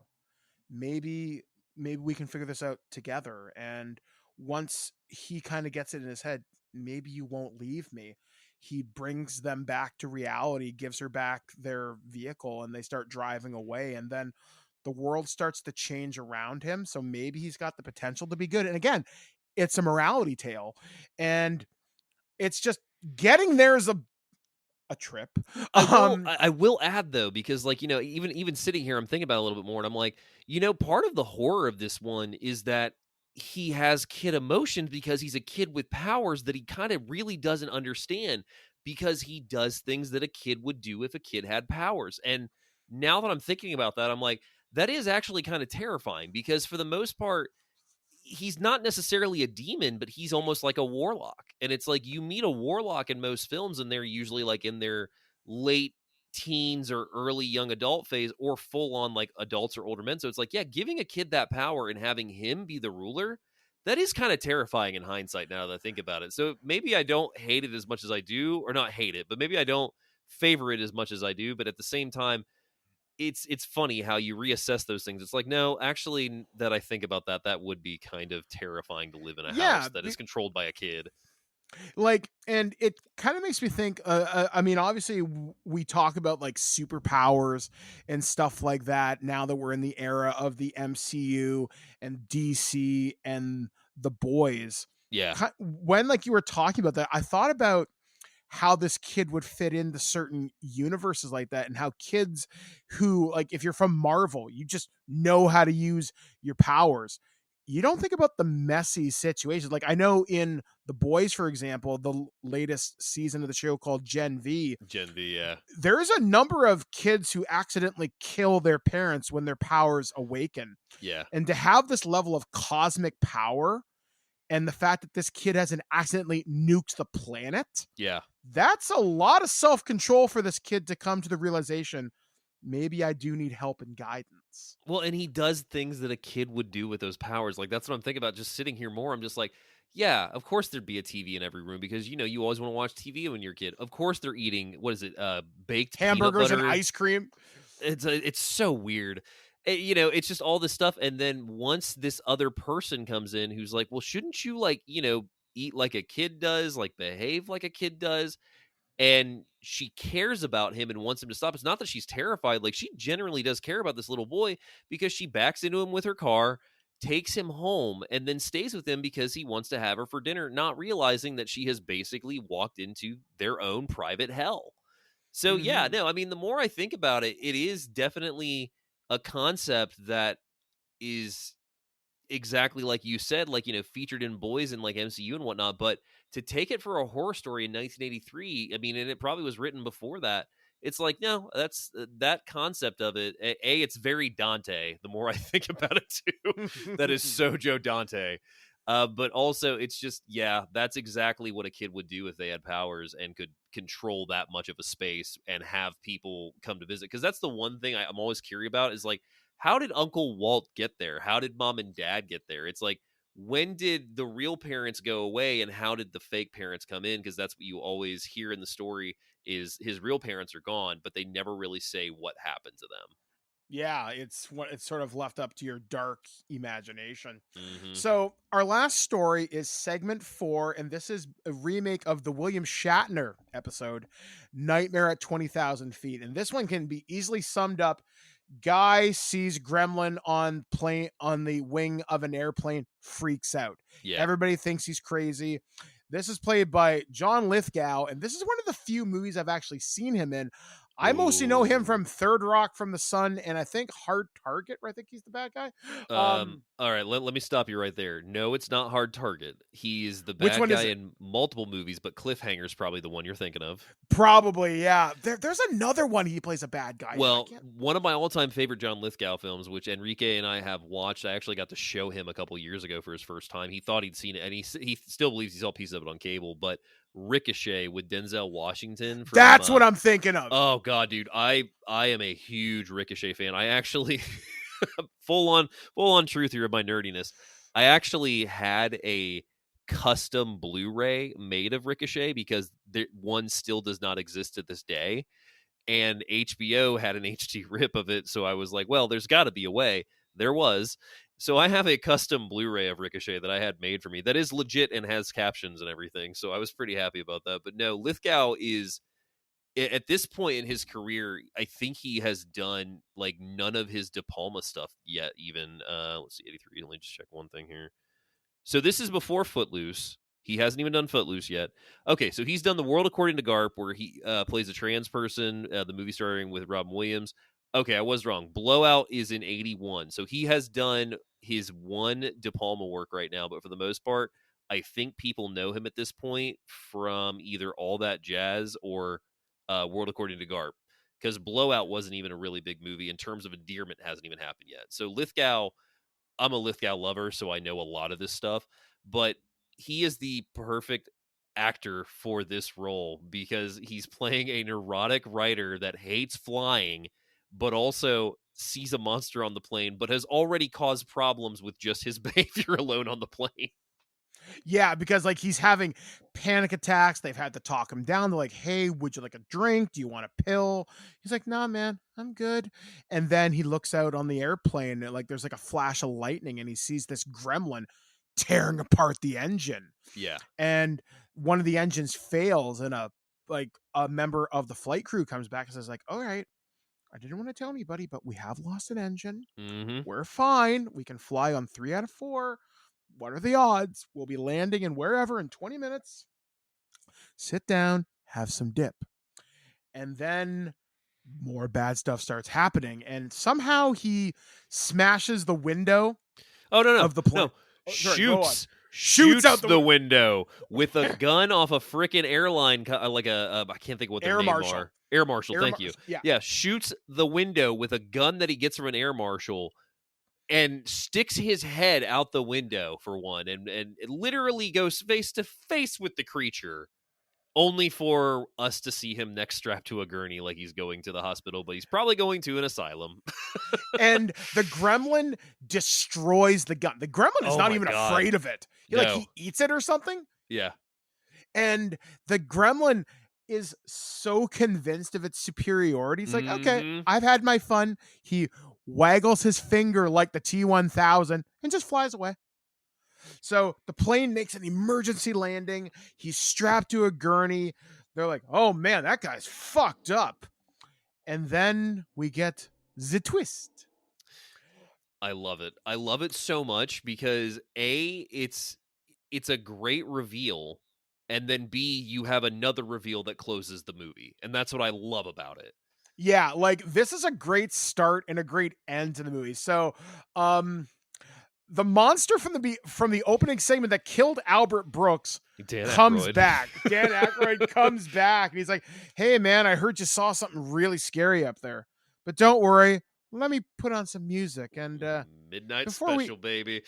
Before we get to the hospital, do you want to see something really scary? Scary. And it ends like that's a great ending. It's a great ending because you get the reveal as he's strapped to the gurney that they're like, what the hell did this to the wing? Because at this point, they've seen the scratches into the engine. They know it was actually like something that the dude might have validity for. And it's like, oh, nope, he's gone. Oh, also, he might be in hell because Dan Aykroyd's driving the ambulance. Oh, man. So to give a little bit of trivia on this, as Dave was alluding to earlier, this movie has not had a release in quite some time. And I'm just looking at the Wikipedia article. The movie was released on DVD, HD DVD, and Blu-ray on October 9th. So almost to the day that we're recording the show, back in 2007. So back when the iPhone was first released, both the Blu-ray and DVD are out of print and are now considered collector's items. So I can tell you wholeheartedly, as somebody who A, collects physical media, but B, has collected media so long that I've gotten also into the business of flipping stuff when I find it. If I find a DVD or Blu-ray of Twilight Zone, there were times where I could easily flip that disc for, $20 to $40, and even more so now, especially if it's Blu-ray. DVD you can kind of still get a hold of. You're going to pay a little more, but I'm also going to tell you that you're just going to be buying the movie because, as Birdman and I said previously, nobody wants to touch this movie. So you literally have no special features except for the theatrical trailer and a really nice print of the movie too, but you can also rent it digitally and buy it digitally too. Speaking of flipping things, can I tell you about the dumbest decision I've ever made? We can probably swap them. Go ahead. All right. So I had a copy of the Halloween box set that had all the movies. It was a fairly recent release within the last 10 years. Shout Factory, was it the one that had 1 through zombies? I think so. It was, this was a couple of years ago. And I bought it for, I think, $50 or $60 at the time. And now I see it regularly selling for over $600-700. Yeah. Guess how much I sold it for? How much? Free. I gave it away to a friend. But I'm fucking stupid. I get that, dude. I've done that too. Believe me, I've done that too. I think honestly the dumbest purchase that I have done, only to have the first real kick in the balls from, hey, Blu-ray can really just change things now when it comes to releases of things. I paid $70 for Peter Benchley's The Creature, starring Craig T. Nelson, that was just an MGM DVD release at the time that had probably been out since the early 2000s, only for Olive Films to announce not even 2 months later, hey, we're releasing Peter Benchley's The Creature in a new HD print, remastered. And I'm like, I literally just paid $70 for something that I can pick up in $20 in maybe, 2-3 months time. Ouch. Ouch. Selling wise, I don't really think I have really a harsh one, because I try to be fair when I sell stuff, and like you, I give movies away a lot. The one that I can relate to you is I used to have Peeping Tom Criterion. Mm-hmm. I like Peeping Tom. It's a movie I've seen several times. I don't dislike it or anything like that, but it was one of those things where it was like, I don't need to own this. So it was in my to sell pile. And my buddy came over once. He's like, "Oh man, you have Peeping Tom." I'm like, "Yeah, actually, that's my selling pile. Like, if you want to have it, just have it." I didn't even think about the fact of what it's going for, because it hasn't had a release until, like, I think BBC's getting ready to do a release of it now. That freaking Criterion DVD was going for upwards of $160 to almost $200, and I was just like, "Here you go." Oh yeah, man. So yeah, I relate. All right, folks. So our last tale for the evening takes us back to 1995, and this movie I literally discovered by accident. So okay. So 1995, I'm in high school. Am I in high school? Yeah, I think I'm in high school. So I probably saw this in 96, 97. And I think I rented this with my girlfriend at the time, but I don't think she watched it with me. So I remember bringing this home, and I remember getting it because this has an amazing poster, despite being so simple. It has the picture of a charcoal black skull with like Ray-Bans on it, and it's the stupidest name ever, but that's only meant to fool you. What you get is an astounding movie that is more politically relevant today than I think it was back in 1995. And this is post Rodney King. Yeah. So this movie is called Tales from the Hood. This is a anthology short movie done by Rusty Cundiff. And obviously, me and David are not members of the African-American community, but this deals with a lot of African-American issues. Like there's racism, obviously, is a big one. Yeah. They talk about police brutality. They talk about the legacy of racism and slavery and the consequences of the gang culture in which, a lot of young people unfortunately find themselves into. And it's got the most amazing host in this by a character known as Mr. Sims. And me, Enrique, and James Rolfe, the angry video game nerd, rapped a little bit about this when we were talking about Hammer Horror. Yeah. Because there is this just exchange. And literally, Dave, since I've seen this movie, or since I saw this movie back in the 90s, whenever I say the shit, I cannot not deliver it in Mr. Sims. Like, yes, the shit. You'll be knee deep. That's the best thing, is he doesn't say it once. He doesn't say it twice. I think he says the shit at least 6 or 7 times in this movie. Oh, yeah. And it's with a different weird inflection. Different inflection every time. And you're just like, damn it, why is he so wonderful? Like, Clarence Williams III really does not get enough credit sometimes, in my opinion, for his body of work. Because I always forget, too, that he's Prince's dad in Purple Rain. Yeah. Like, he's just got this amazing, like, body performance, this manic energy, and nobody who's taken the Mr. Sims role in each subsequent Tales from the Hood movie has matched it. Now, Keith David from Tales from the Hood, too, he's good, but he's not this good. I do not like Tales from the Hood 2. I like 3. 2 has a big problem. I like 2 only when Keith David goes, "Welcome to hell, motherfucker." And it's so ridiculous. Dumas Beach. I'm like, really, guys? You were going with Dumas Beach? I wonder what that's going to alliterate to. Oh, I could have a whole podcast on my disposition for that movie right now. So this movie takes place where there are these 3 gang members, and they've learned that a large cache of drugs has been found by Mr. Sims, and it's being stashed at his funeral home. So they go to get the shit. And Mr. Sims starts escorting them through his funeral homes on the promise, like, hey, I'll give you the drugs, you give me some money, we'll have ourselves a fine evening. But then he starts going through some of the corpses that are in his funeral home, and he comes across a first person named Clarence, who is a young police officer who went insane, and his story is a story of police brutality. So this young officer named Clarence had witnessed 3 white officers beat a member of the local community who is very outspoken against corruption and drugs. Running for office, like a political. They have him labeled in the system, which I always love, because I'm like, yeah, they would do that. Political agitator. Want to know a fun fact, Dave? Oh, tell when me. I was in high school, that was on my permanent file. I saw that political agitator. I'm thinking, cool. Jeez. I piss people off. Neat. Oh my god. But yeah, so these cops, they pull this guy over, they start beating him, and they beat him almost to death. And this young cop Clarence is like, hey man, you can't do this. And they're like, look, get in the car. You're going to drive away. We're going to take him to the hospital. Don't worry about it. So unfortunately, they don't. They plant drugs on him. They shoot him up full of something. They drive his car into the water and he dies.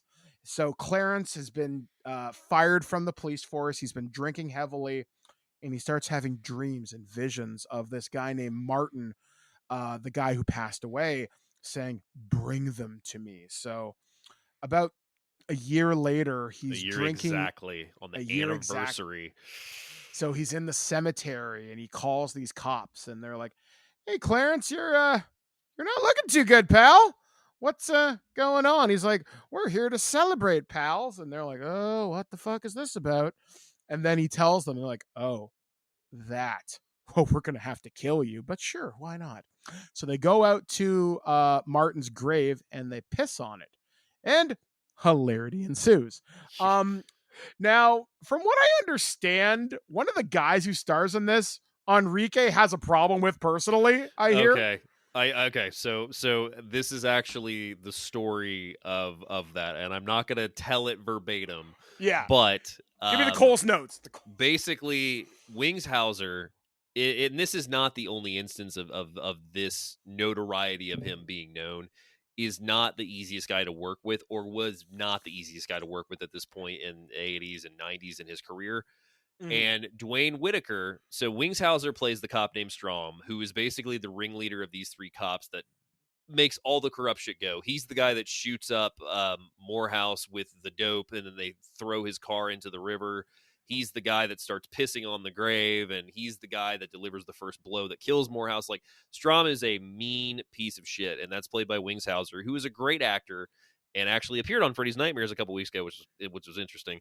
But yeah, Dwayne Whitaker, who plays the other cop, who is the second cop to piss, that gets pulled into the grave, which starts the shit in this movie like going crazy.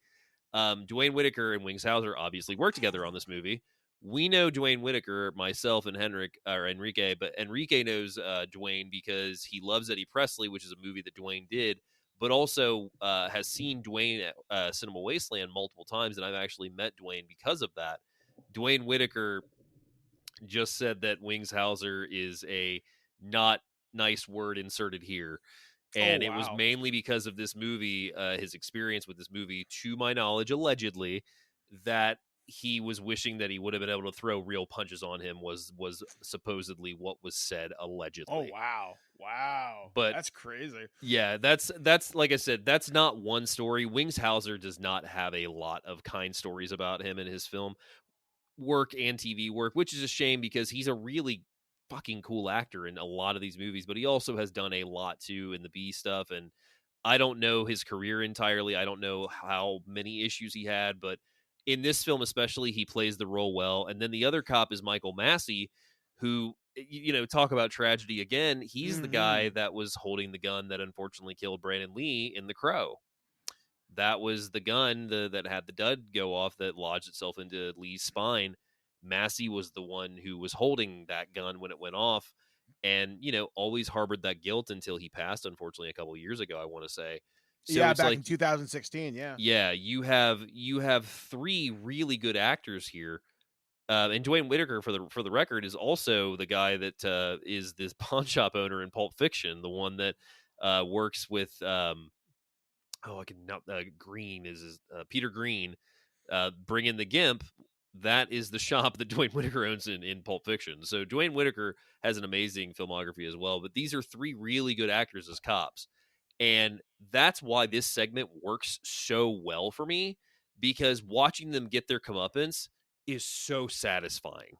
Oh yeah, like all the cops, they bring the sliminess, and it's always been implied through like movies and television that, you know, cops never turn on their own, stuff like that. And obviously with the police brutality we've seen in the media in the last couple of years, Yeah. and some people do get brought to justice, but more often than not, you know, it's just this, seeing these cops get their just desserts is very, very satisfying. And unfortunately, Clarence, for not acting when he should have, he pays the price too for inaction. And there's a very famous quote where, in order for evil to triumph, a good man must do nothing, or something like that. I'm butchering that terribly, but basically doing nothing is also doing something. Well, and So- that's what happens to him. Let's break this down real quick to give the Yeah. deliciousness on these demises. Oh, So yeah.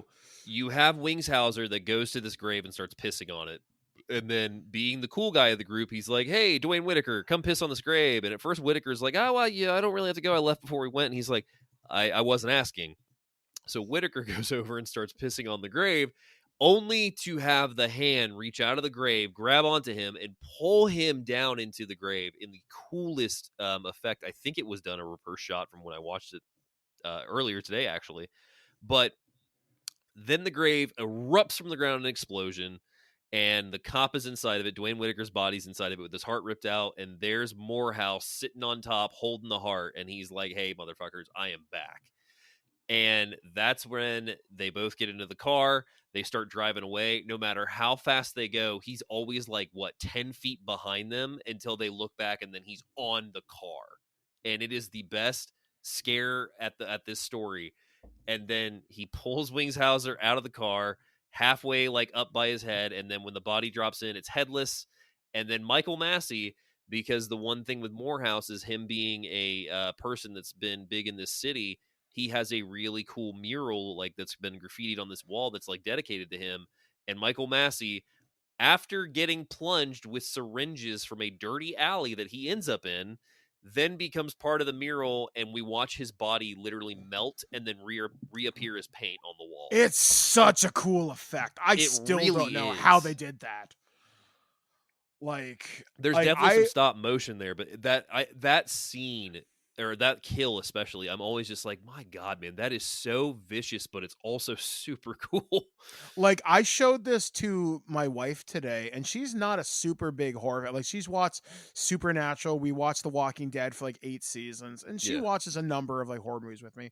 She looked at me today, she was like, "Michael, that was actually really fucking cool." Yeah. And I did not expect that from Miss Horror Lightweight. So I get that it. really impressed me. I The totally second get it. story, this one is sad because it deals with child abuse.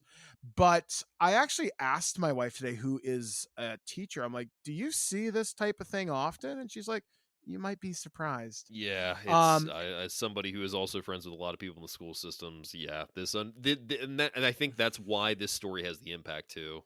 Yeah, so this little kid named Walter is talking about a monster who hurts him, and you might be thinking, "Oh, well, we've just saw crazy zombies," so Mhm. you might assume a monster. But it turns out Walter, not unlike Anthony in in Twilight Zone the movie, Mhm. has a supernatural ability where he can sometimes, if he draws something, he can affect the thing that he's drawn if he imprints on it, so to speak. So he's being bullied and beat up, and one of his teachers is like, "Hey, are you okay?" He's like, "No, I'm really not." And eventually he finds a way to get even with the bully who hurt him, and the bully gets a couple of broken bones. because Walter drew a picture That's of him. putting and it hurt him. politely. A couple That's of putting it- broken bones. That's putting it politely. Yeah. And then it turns out the teacher notices more bruises on Walter because he's drawing more pictures, and he's like, I told you the monster would come back. So the teacher's like, you know what? Maybe I better come talk to your mom. So he comes over to the house and he's like, hey, Mrs. Johnson, can I talk to you for a few minutes? She's like, I guess so. What's the problem? He's like, well, your son's been having some troubles. Is there anything that I should know about? She's like, oh, no. And then the boyfriend, played by David Alan Grier, was he Mad TV or Saturday Night Live? Which one was it? In Living Color. He was a big player on In Living Color, but I knew him especially because my dad was a huge fan of Amazon Moon on the Moon, the movie. I mean, still is to this day. We just watched my Blu-ray recently and had a great time. But he was, Don No Soul Simmons. And he's just this black guy in the movie singing like show tunes and whatnot and catchy old folk songs. And it was always hilarious. That's the thing with him. David Alan Grier always did comedy for me. Yeah, so same here. First time I saw this, I was like, he's so good in it because it's also terrifying to see this guy that you're used to making you laugh abusing this family. Oh yeah, and David Alan Grier, once again, he has this charm. He's funny. He has this thing in his voice where you can't take him seriously, and he comes out. I hate to use this phrase, but he comes out swinging, and when he turns on the viciousness, it's on full monstrous display. And it turns out the monster Walter was drawing, is the boyfriend, Carl. And he even has a tattoo on his arm that says monster. Oh my God. So the teacher and the mom start beating up Carl, but that's not having any effect. He starts beating everybody up, but Walter has a trump card. He has a picture of Carl and he crumples it up and he twists his body into this amazing contortion, and it's like, oh my God. And he turns into basically a cartoon, not unlike the Joe Dante segment in Twilight Zone. And he's still defiant as his body is twisted and broken. He's lying in this cartoonish heap of twisted bone and muscle, and he's like, this ain't over, motherfucker. Mm-hmm. And the mom stomps on the picture, crushing him and killing him. And the teacher's like, well, what are we gonna do? No one's ever gonna believe this. And he gets he's like, wait a second. He walks over to the stove, hands the picture back to Walter. He goes, you know what to do. You know what to do. So he burns the body. It goes up, and we cut back to the funeral home with the three gang members and Mr. Sims, and they're like, are you telling me that's how that guy went out? He's like, oh yes, I would never lie to you. And then he slams the coffin down, and then this little doll falls off the shelf. And this story is called KKK Comeuppance. All right, let me stop you. We have to talk one thing about Boys Do Get Bruised, which is the story with David Alan Grier. The teacher is played by Rusty Cundiff, the director of the movie, and he sells the story so hard because of how much he cares about this kid but can't help. And that's kind of going back to the thing you said with your wife. It's just like these situations happen, so it's like you see from a perspective of somebody that sees this kid every day coming in with bruises, asking people like, has this always been this way? And he cares so much that he ends up literally driving over to the house one night, witnessing Carl freak out, and then end up being part of the hero for the day, saving the day in this. Mm-hmm. It is so good. Yeah, it's a really good story. And again, you get this vulnerability from the child actor who plays Walter. And you just were talking about Rusty there and David Alan Grier. This may be the story with some of the strongest subtle performances. Yeah. It also has a lot to do, I think, with the fact of, again, a simple story with so much relatability. And that's why, honestly, I feel like the violence in this episode especially, or the story especially, is some of the harshest in the movie. And at one point we actually see real lynching pictures. I mean, that's how good these performances are, is that when you see these characters getting hurt, it hurts you because you've grown to like these people, but also hate this motherfucker that is encroaching on this family. Yeah, and this is something that unfortunately happens in our school systems, and like right now, like you don't know what's happening to the kids who come into the classroom every day. Maybe that bruises from hockey. It's But like you maybe said, it's the not. thing about the timelessness of these stories. We're talking about a Mhm. film that was made in 95, almost, what is that? Oh God, how many years? I don't want to do math right now. X amount of years ago, and literally relevant to this day. Like all of these stories are. And that's what I also really, really appreciate about this film, especially, is it's the urban anthology, and you get to see these perspectives that a lot of people don't take into consideration. And then when you think about it relating back to real world today, it's just like, well, shit, yeah, it's still timeless. Yeah, and that's, I think, some of the like this more than any of the other movies we've talked about tonight is so relevant today. Like there's Yeah. so many things here. I mean, obviously we've got cool monsters and lovers stories and everything else, but Tales from the Hood hits a little bit different because I find with certain pieces of black cinema, there are some incredible storytellers, Hmm. directors, and actors there. And when they want to tell an incredibly powerful story, it can do wonders. Like we've talked about The Color Purple, we've talked about Roots, Purple Rain, stuff like that. Like there's some just amazing things. And this is my first experience with black horror. And Okay. I know there's a series on Shudder that talks about black excellence in horror, which I've been meaning to get around to watching I for feel like, is years. it And called Black Noir? I want to say. I think so, something like that.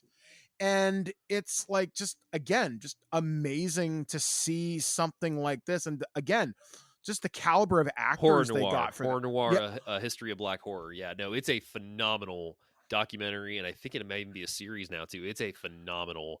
All of it is so good. It's also Queer for Fear. I've also really enjoyed too. ooh, I had no idea about that one. That one I'm gonna have to check It's a out. good one. Yeah. So the next story is called KKK Comeuppance, and it's the story of a guy who's running for senator in the South. Guy's a huge racist. He's a one-time member of the KKK, and he lives in a rather infamous Southern mansion that happened to be on a plantation that has a huge history of abuse and death to slaves. And well, a lot of people are saying, hey dude, could you like not run for office? Could you like maybe move out of the murder house, because that would make the spirits happy? And he's like, oh bullshit, I don't believe any of that hocus pocus, until people in his life start passing away. He loses one of his I guess his like campaign manager, who's helping him prepare for questions in front of a hot mic, Yeah. and he trips and falls down the stairs. But And you never it was expect it. Like every time I watch this, I'm always just like, oh, that just kind of happens out of nowhere. Like you don't get any build up to it. Like they're joking back and forth. He's working the camera, and then it's like, oh, he's dead down the stairs. yeah, like and you don't find out till much later what happened to him, Yeah. because he's got a camera, and it turns out this place has a history with these quote unquote Negro dolls. And it turns out the grandmother, or the person who was kind of, I guess, the helpful grandmother to the slaves, created these things. They were kind of like her children. And one Her of them, vengeance. Yeah. her vengeance, yeah, they basically manifest as they're gonna fuck with this guy hardcore. And everybody tries to warn him, you need to move, you need to leave, and he doesn't listen, until one night he's in there preparing for the next set of campaign speeches, and he's watching video of his friend die, and he sees one of the dolls. That's what tripped his friend. He's like, what the hell? And at one point after his friend's funeral, he finds the same doll in his limo, and he's like, who did you let in the limo? He's like, nobody, sir. So that scene happens right before he watches Yeah. the tape. That's Yeah, that's right why it's before so effective, is because literally he finds this doll in the limo, and he's like, who'd you let in here? And then he's like, nobody, sir, which his limo driver is also a black guy. And it's just like, you get this moment where you're just like, oh, this thing's following you, and good. Yeah. And as he starts to fight this doll, like it starts to like chase him. It bites him a few times. He blows one apart with a shotgun. Hint, hint, it doesn't work. At one point he locks himself in his office after he's been hurt. He stops the doll. He starts beating it with a flag, and in a fit of anger, American flag. Beats it with an American flag. Yeah. Hits it with this giant American flag. But there's this painting of the grandmother on the wall with all of her dolls, and he hits the grandmother in the face, screaming all these racial obscenities at her. Yeah. And the painting starts to bleed. And at this point, too, the previous picture had her holding the one doll, which is now completely whited out. Yeah, and I love that. Like I love that every time. Like every time he takes out one of these dolls, more and more start to come out. And as the story starts to end, the entire photo empties, and it's just the grandmother left in the photo for now, in the painting for now. And he's surrounded by like dozens of these things, and he's on the ground holding the flag. He's clearly fearful for his life, and the dolls are all just kind of staring at him, and they're waiting, and then they just charge him and they tear him apart like a school of piranhas. And then the grandmother fades into existence and just watches them devour him while holding the one doll that he had just blown apart with a shotgun not even 10 minutes ago, and is back in one piece, and she's holding it and just watching Corbin Burnson, whom I love because he's done some amazing freaking films, get devoured by these dolls. And if you think, oh, well, they're just going to cut away once he wraps himself the flag, no, they do not. You get to watch them literally tear flesh from him for about a solid minute.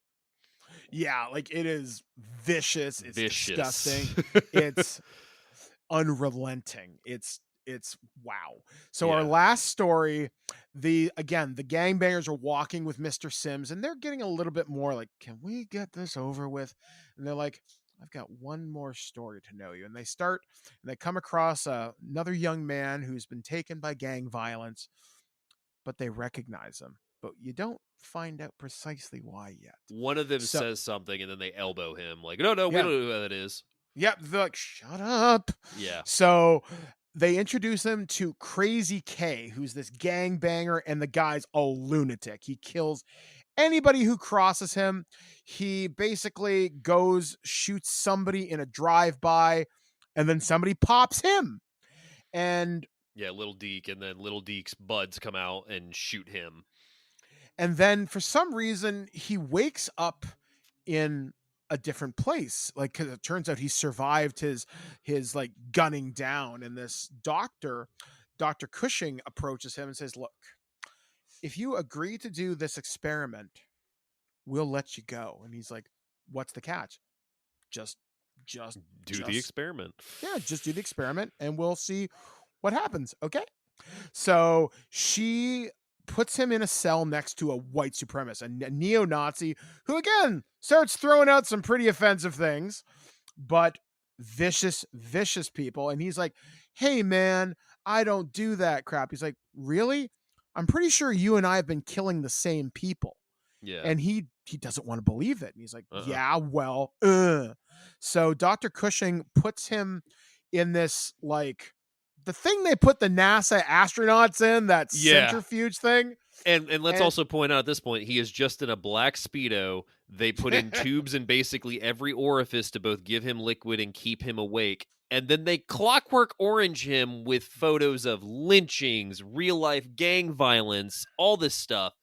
And he just spins like he's a NASA test right now. And it like the song they play with it is Born to Die. And I can't think of the artist right now. But every time I hear that song, I think of this movie because this scene is so haunting. And also it was on the trailer. Yeah, like this, like that particular montage, it's very uncomfortable to watch. And it's supposed to be, and that's what I love about it. Yeah, like it really hits you. And you'd think for a horror movie, you don't think of high art, but this is one of those things where I call this artistic because it stays with you long after the movie's over. And Yeah. because it is so brutal, it is so effective at what it's trying to convey, because violence is not glamorous. Violence and racial violence is a terrible, terrible thing. And unfortunately, some people took photographs where they're smiling next to someone who's died as a result of their actions, and it's brutal. And unfortunately, American and Canadian history is littered with examples of this. So eventually he emerges from this centrifuge thing, and the doctor lowers him down in this floating chair. Sensory deprivation chamber, baby. Sensory deprivation. She's like, you will hear nothing, you will feel nothing, you will see nothing. You will only be with you and your thoughts. And they close the tank, and a moment passes, and this strobe light starts happening, and he starts seeing faces and people that he's killed. Former gangbangers and people that, were part of his crew that he just offed, and then take it from here, because my God, this is crushing. So at one point, a little girl pops up and goes, well, you killed me. I was playing, and the bullet came from the other side of the wall, and I died. And Crazy K's like, man, bullets don't have a name. You weren't supposed to be there. That's all. Wrong place, wrong time. I'm sorry, but what do you want me to do about it? And Dr. Cushing appears. She's like, say you're sorry for killing your brothers. And she says this wonderful line. Maybe that's not the right phrase to say, but she says this powerful line. She's like, the first murderer on earth was Cain. Cain killed his brother. Yes. You've done nothing but kill your brother. Yeah. How are you any better than this Nazi? And he's like, I am better. I am superior. I am this, that, and that. I am not sorry. I greased every one of these people because I was supposed to. It was me or them. Then he kind of alludes to his own abuse when he was a child. Yeah. And I'm sorry. It's way too fucking late for that. And he eventually holds up one of Dr. Cushing's assistants. He's like, hey, you either let me out of here or I'm going to break this girl's neck. And she's like, Jerome, just repent. Say you're sorry, and I will give you a second chance at your life. All you have to do is be sorry. And he refuses. He refuses. He stands defiant in the face of God and judgment itself. And he wakes up back at the moment where he's been gunned down, and they empty a few more shots into the wreckage to make sure he's dead. Yep. And then Dave, bring us home, buddy, because this is a wonderful finale.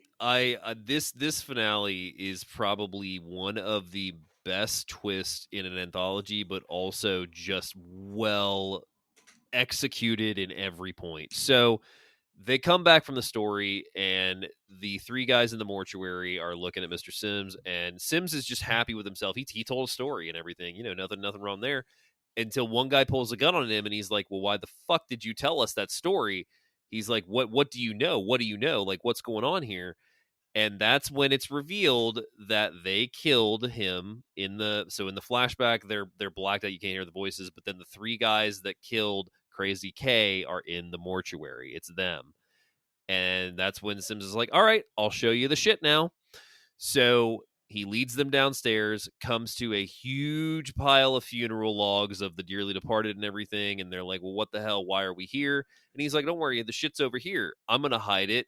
Boop, in coffins. And 3 coffins immediately light up. And he's like, well, where the hell else would I hide it?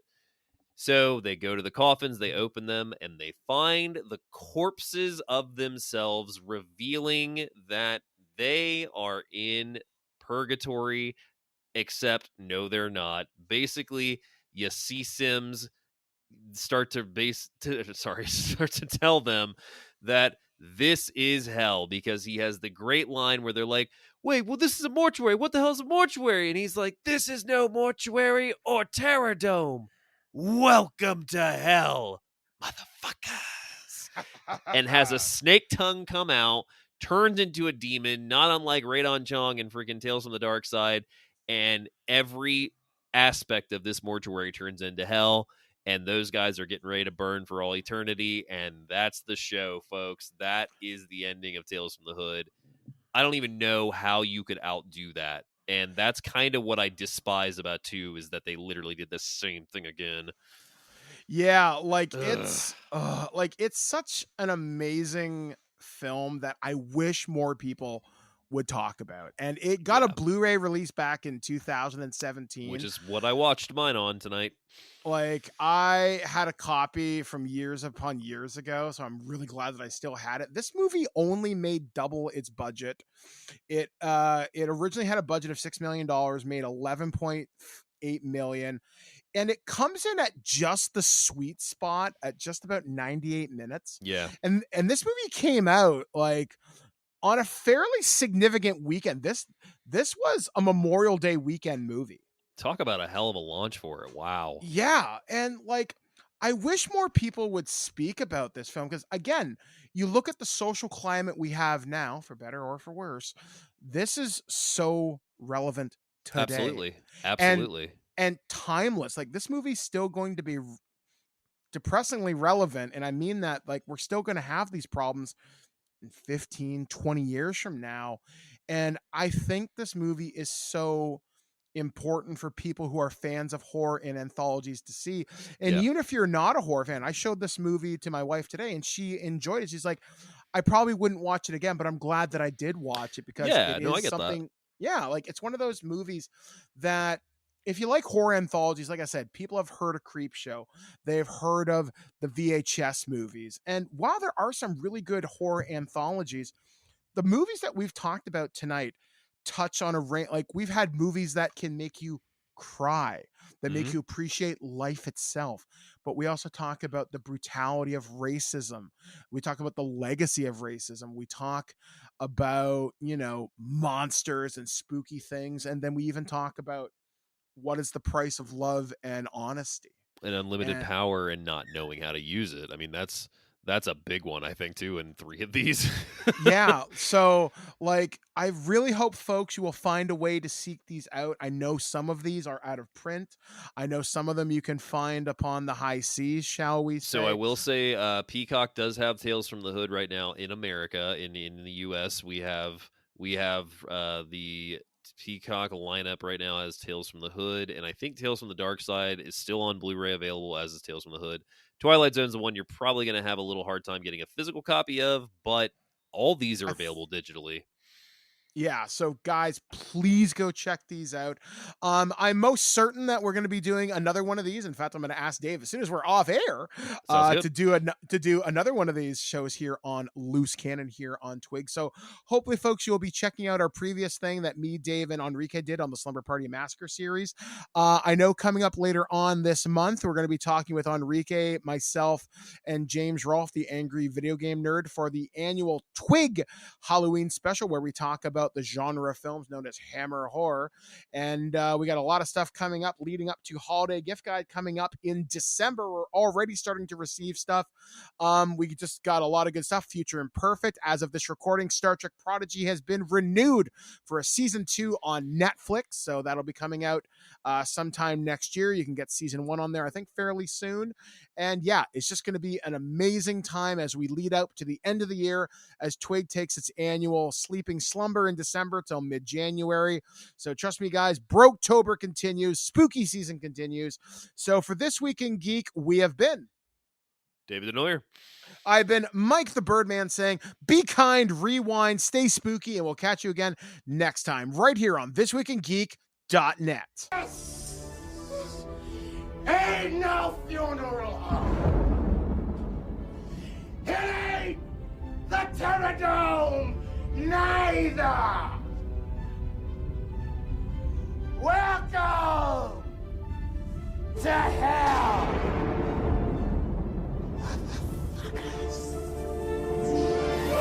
Welcome to hell, motherfucker!